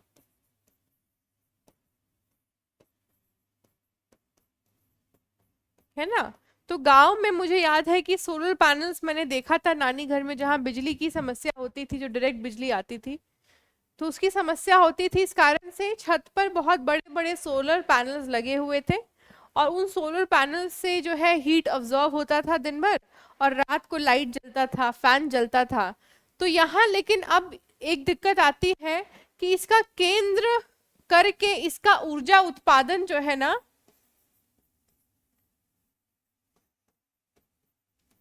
ऊर्जा उत्पादन क्षमता उतना नहीं है जितना कि अन्य प्रणाली से ली गई ऊर्जा, ठीक है। तो इसके लिए क्या किया जाता है, इसके लिए ultra mega solar power plants का निर्माण किया जाता है, यानी कि इस समस्या से भी निपटने के लिए मेगा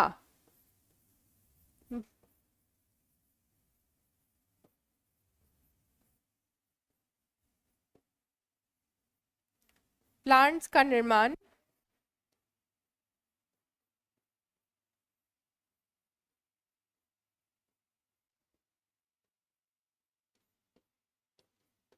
किया जाता है, जिससे कि सौर ऊर्जा के विशालतम प्रणाली को केंद्रित किया जा सके और केंद्रित करने के बाद उसका इस्तेमाल किया जा सके। ठीक है, तो यहाँ पर ministry of new and renewable energy ने 2014 में बहुत बड़े बड़े मेगा सोलर प्रोजेक्ट्स को इंस्टॉल करने के प्रोग्राम को शुरू किया, और इंस्टॉलेशन के साथ साथ जो है बहुत बड़े बड़े संस्थानों के साथ भी जुड़कर उन्होंने प्लेज करवाया कि हम जो संस्थान है वो समूचा या 100% जो है सूर्य ऊर्जा पर ही निर्भर हो जाएंगे। मुझे याद है 2015 में मैं बीए फर्स्ट ईयर में आई थी, और उस साल मेरे कॉलेज ने इस प्रतिज्ञा को लेते हुए अपने पूरे एनर्जी इंस्टॉलेशन को सोलर पावर प्लांट से जोड़ दिया। मेरे कॉलेज के पास ही नेशनल हैबिटेट सेंटर था, उसके पूरे एनर्जी इंस्टॉलेशन प्रोग्राम में सोलर एनर्जी इन्वॉल्व हो गया।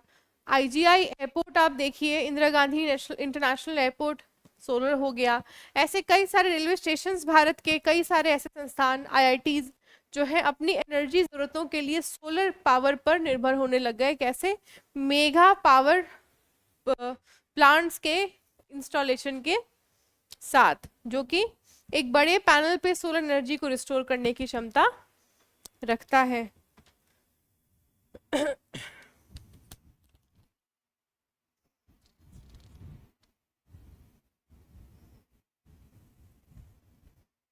अब है न्यूक्लियर एनर्जी।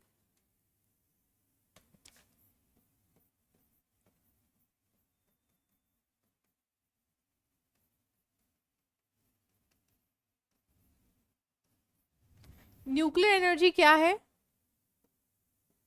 तो ये है एटम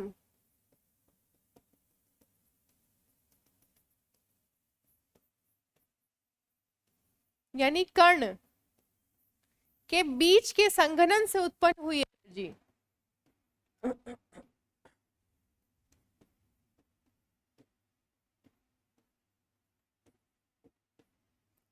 हुई ऊर्जा।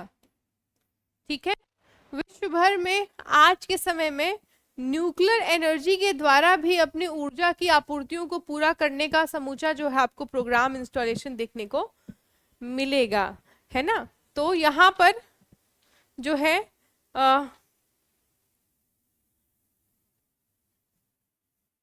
न्यूक्लियर सोर्सेज की सबसे अच्छी बात क्या है?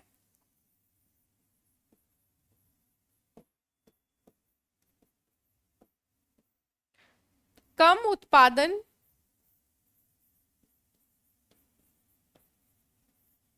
में अत्यधिक ऊर्जा स्रोत।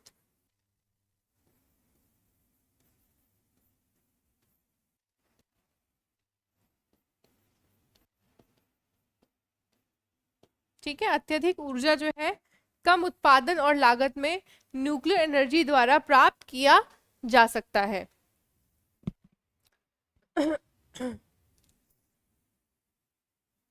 ठीक है, अब यहाँ पर बहुत सारे न्यूक्लियर प्लांट्स को डेवलप किया गया भारत में भी।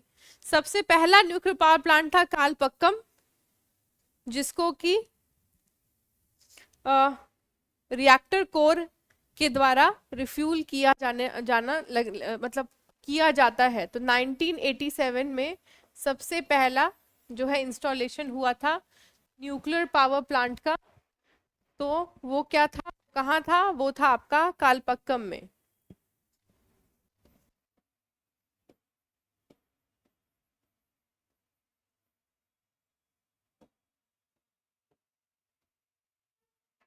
ठीक है,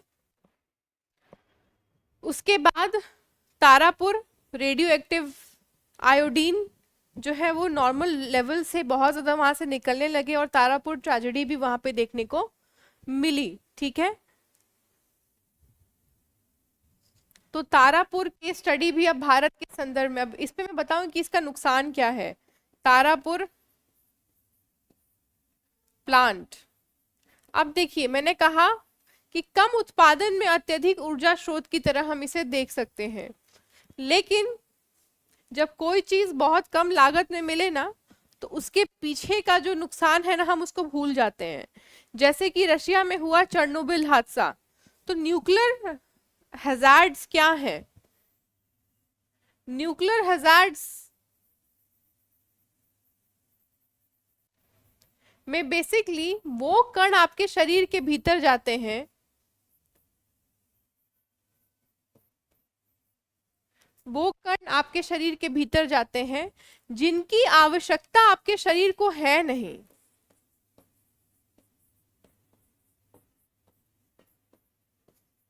ठीक है, उसकी आवश्यकता नहीं है। तो क्या होता है, अब मान लीजिए आपके क्षेत्र में न्यूक्लियर पावर प्लांट बना, तो वहां से रेडियो एक्टिव एनर्जी जो है वो हाईली क्या है, हाईली प्रोविटेड है ह्यूमन या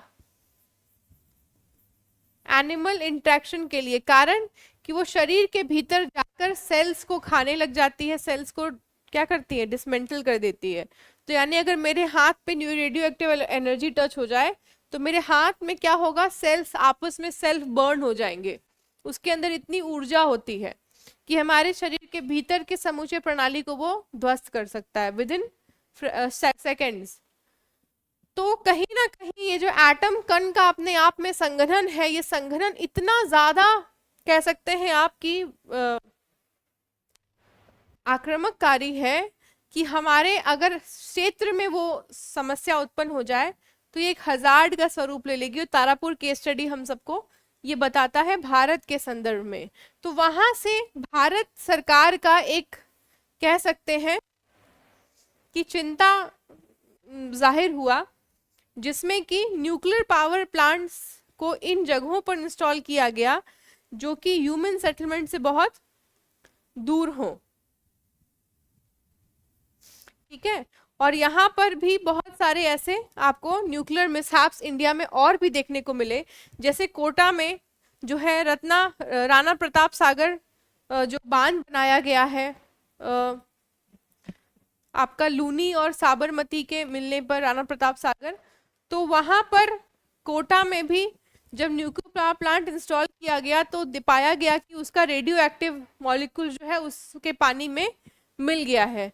तो ये सारे मिस एप्लीकेशंस तो बहुत बार जो है हमें एक चेतावनी देते हैं कि क्या न्यूक्लियर एनर्जी का इंस्टॉलेशन बहुत सारे हजार्ड्स को जन्म दे सकता है अगर हमारा नेग्लिजेंस वहां पर काम करे। तो न्यूक्लियर एनर्जी के कह सकते हैं कि करप्शन फ्री और ट्रांसपेरेंट इस्तेमाल की बात समूचे दुनिया में होती है।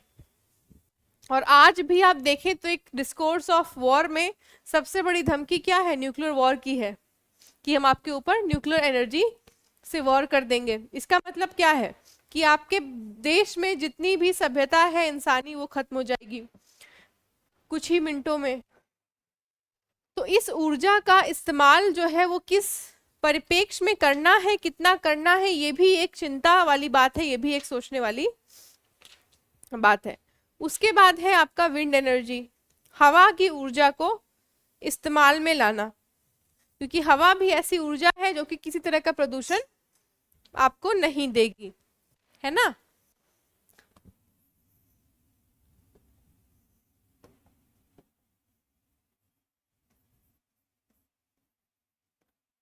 हवा ऊर्जा, ठीक है। तो हवा ऊर्जा को यदि हम समझें तो इंडिया यानी भारत जो है एक बहुत पावरफुल और पोटेंशियल देश है हवा ऊर्जा को इस्तेमाल में लाने के लिए।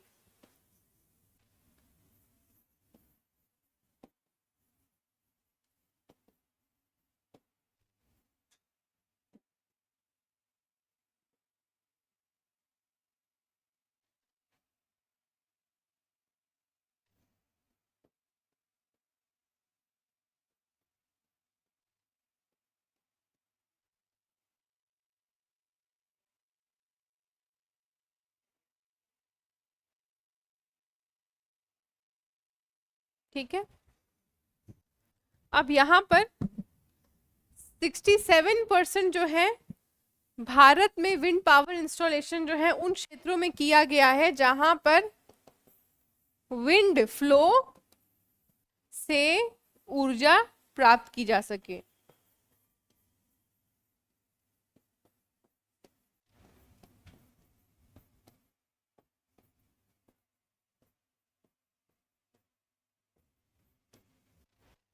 ठीक है, इसके साथ ही आपका बायोगैस एक और ऊर्जा संसाधन की तरह हम देख सकते हैं।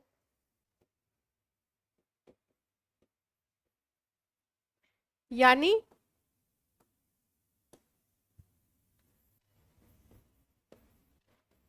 गोबर के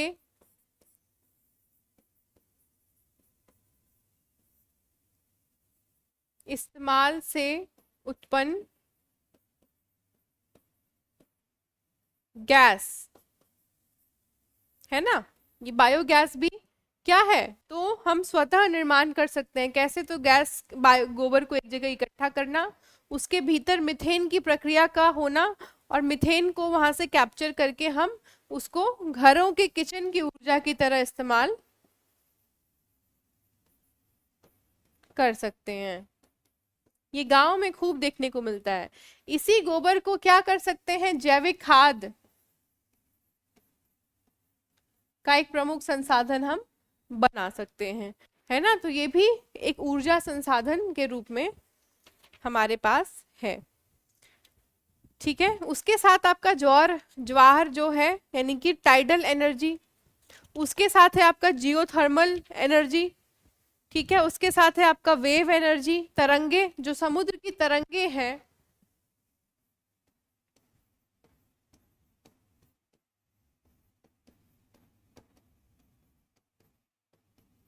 इन तरंगों के मूवमेंट का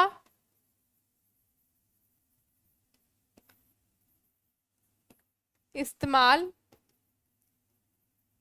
ऊर्जा के रूप में, है ना। तो तरंगों की वो निरंतर चल रही है, और ये भी नॉन कन्वेंशनल फॉर्म है, इसमें किसी तरह का क्या कोई कार्बन एमिशन होगा नहीं। और हमारे अगर हम भारत की बात करें तो 1/3 भाग में क्या है, समुद्र तट है, जो कि निरंतर तरंगों को दिन रात जो है क्षेत्रीय सतह तक लेकर आती है। इन तरंगों का भी अगर हम संकेंद्रण कर लें और ऊर्जा के रूप में इसको इस्तेमाल करने लग जाएं, तो ये हमारे आने वाले नेट कार्बन एमिशन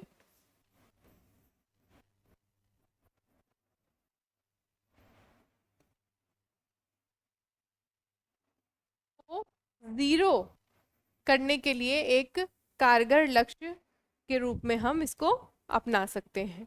ठीक है, तो इस तरह से आपका ऊर्जा संसाधन आज के समय का सबसे बड़ा संसाधन है, और वैसी ऊर्जा संसाधन जिससे कि हम कम से कम प्रदूषण में ज्यादा से ज्यादा अपने ऊर्जा के आवश्यकताओं को पूरा कर लें। ये आवश्यकताओं को पूरा करने के साथ ही हम एक तो अपने आर्थिक उन्नति और आर्थिक संबलता के लक्ष्य को पूरा कर देंगे, और दूसरा उसके साथ ही हम अपने साथ जो चुनौतियां आई हैं, हमारे जलवायु, वैश्विक ताप, प्रदूषण, इन सब चुनौतियों को भी हम कहीं ना कहीं मेंटेन करते हुए आगे बढ़ सकते हैं। और ये वैश्विक स्तर पर इन सारे ऊर्जाओं के स्रोत के ऊपर निर्भरता की आवश्यकता है, जो कि शिफ्ट आपको देखने को भी मिल रहा होगा। एक ट्रांजिशनल शिफ्ट जो है ऊर्जा का, वो देखने को ही मिल रहा होगा। जैसे सोलर पैनल इंस्टॉलेशंस को बहुत अच्छे से भारत ने उपयोग में लाया, जिसको कि हम कहते हैं, जिस पूरे सिस्टम को कहा गया ओसवॉग।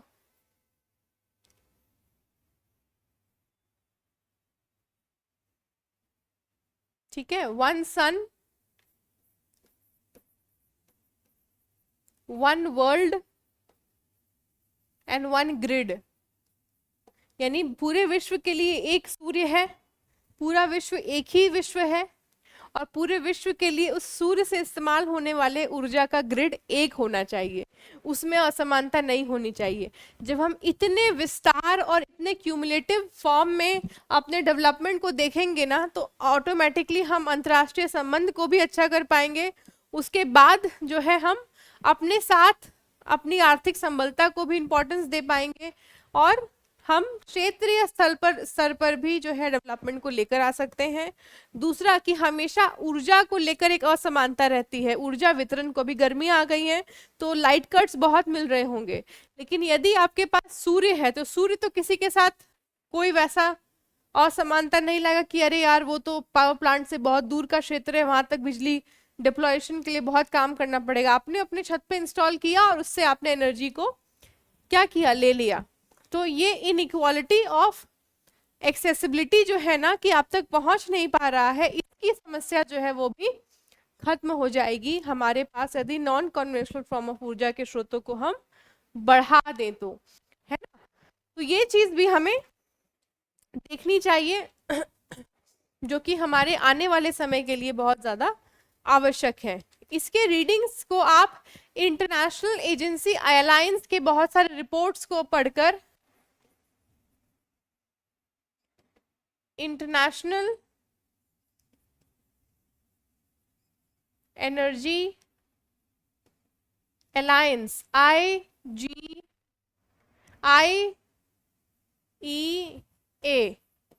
ठीक है, IEA के बहुत से ऐसे रिपोर्ट्स हैं जो कि ये बिल्कुल सीधे तौर पर हमें साझा करते हैं कि किस तरीके से बहुत सारे क्षेत्र, बहुत सारे महाद्वीप या बहुत सारे नेशन रीजनल बेसिस पे ग्रीन एनर्जी की तरफ बढ़ रहे हैं इन्हीं नॉन कन्वेंशनल एनर्जी के फॉर्म्स का इस्तेमाल करते हुए। तो यहाँ पर इंटरनेशनल एनर्जी अलायंस के रिपोर्ट्स को आप पढ़िए। ये रिपोर्ट्स आपके मेंस की तैयारी और उसके आंसर राइटिंग के लिए बहुत कारगर रहने वाले हैं। जो भी बच्चा इस साल प्रीलिम्स क्वालिफाई करके मेंस देगा, है ना, तो प्रीलिम्स के एग्जाम के बाद IEA के रिपोर्ट्स को आपको देखना है बहुत अच्छे से, जो भी अभी विगत वर्षों के रिपोर्ट्स हैं, जो कि आपकी तैयारी को और मजबूत करेगा और कहीं ना कहीं एक लेवल फील्ड ऑफ अंडरस्टैंडिंग भी डेवलप करेगा, जिसमें कि आप ये समझ सकते हैं कि अब हमारे संसाधन वितरण के संबंधी जो मुद्दे हैं उसको हमें इस फॉर्म में पढ़ना है जहां पर उन संसाधनों के केंद्र को हम देख सकें जिन संसाधनों का इस्तेमाल से हमारे पर्यावरण को कोई नुकसान नहीं पहुंचेगा। जैसे कि तटीय इलाकों के संसाधन क्या होंगे, वेव्स होंगे, तरंगे होंगी, ज्वार होगा, हवा होगा। तो ये 3 प्रमुख संसाधनों का इस्तेमाल करके वहां की ऊर्जा आपूर्ति को पूरा किया जा सकता है ना। रेगिस्तान में क्या होगा, रेगिस्तान में जो करंट्स तपती धूप से निकलते हैं उन करंट्स को क्या किया जाएगा, उन करंट्स को स्टोर किया जा सकता है और उस एनर्जी से फिर इस्तेमाल किया जा सकता है उसको ऊर्जा के रूप में ट्रांसफर करने के लिए। तो जितने रेगिस्तानी क्षेत्र हैं वहां से भी हम हीट को वोल्ट में कन्वर्ट करके ऊर्जा को पुनर्नवीकरण देने का काम कर सकते हैं। तो इस तरह की तकनीक की उपलब्धता, टेक्नोलॉजिकल एडवांसमेंट्स ने हमें हमारे और पोटेंशियल्स को खोलने के लिए नए मौके, नए नजरिए दिए हैं, जिस पर कि हमें सोचने की, डेवलपमेंट को एग्जीक्यूट करने की बात करनी है, क्योंकि अब मुद्दे जो है वो पर्यावरण संबंधी ही आएंगे आपकी आर्थिक उन्नति के साथ जुड़कर, ठीक है। तो यहाँ पर भी हमने मुख्य तौर पर संसाधन वितरण को भी समझ लिया, है ना। ट्रेड कॉमर्स को भी हमने समझ लिया, मैन्युफैक्चरिंग इंडस्ट्रीज को भी थोड़े रूप में हमने समझ लिया, ठीक है। बाकी अपनी NCERTs को रिवाइज कीजिए, ओल्ड न्यू दोनों, और उससे भी आपके टॉपिक जो हैं बहुत सारे सीधे ही प्रीलिम्स में आ जाते हैं। तो वो आप देखिए, समराइज करिए अपने नोट्स को, अब क्रिस्प कीजिए, उसको रिवाइज करते चलिए निरंतर, और इससे कि आपका तैयारी जो है वो और अच्छा और मजबूत होगा प्रीलिम्स पॉइंट ऑफ व्यू से। चलिए, थैंक यू। आज की क्लास खत्म होती है।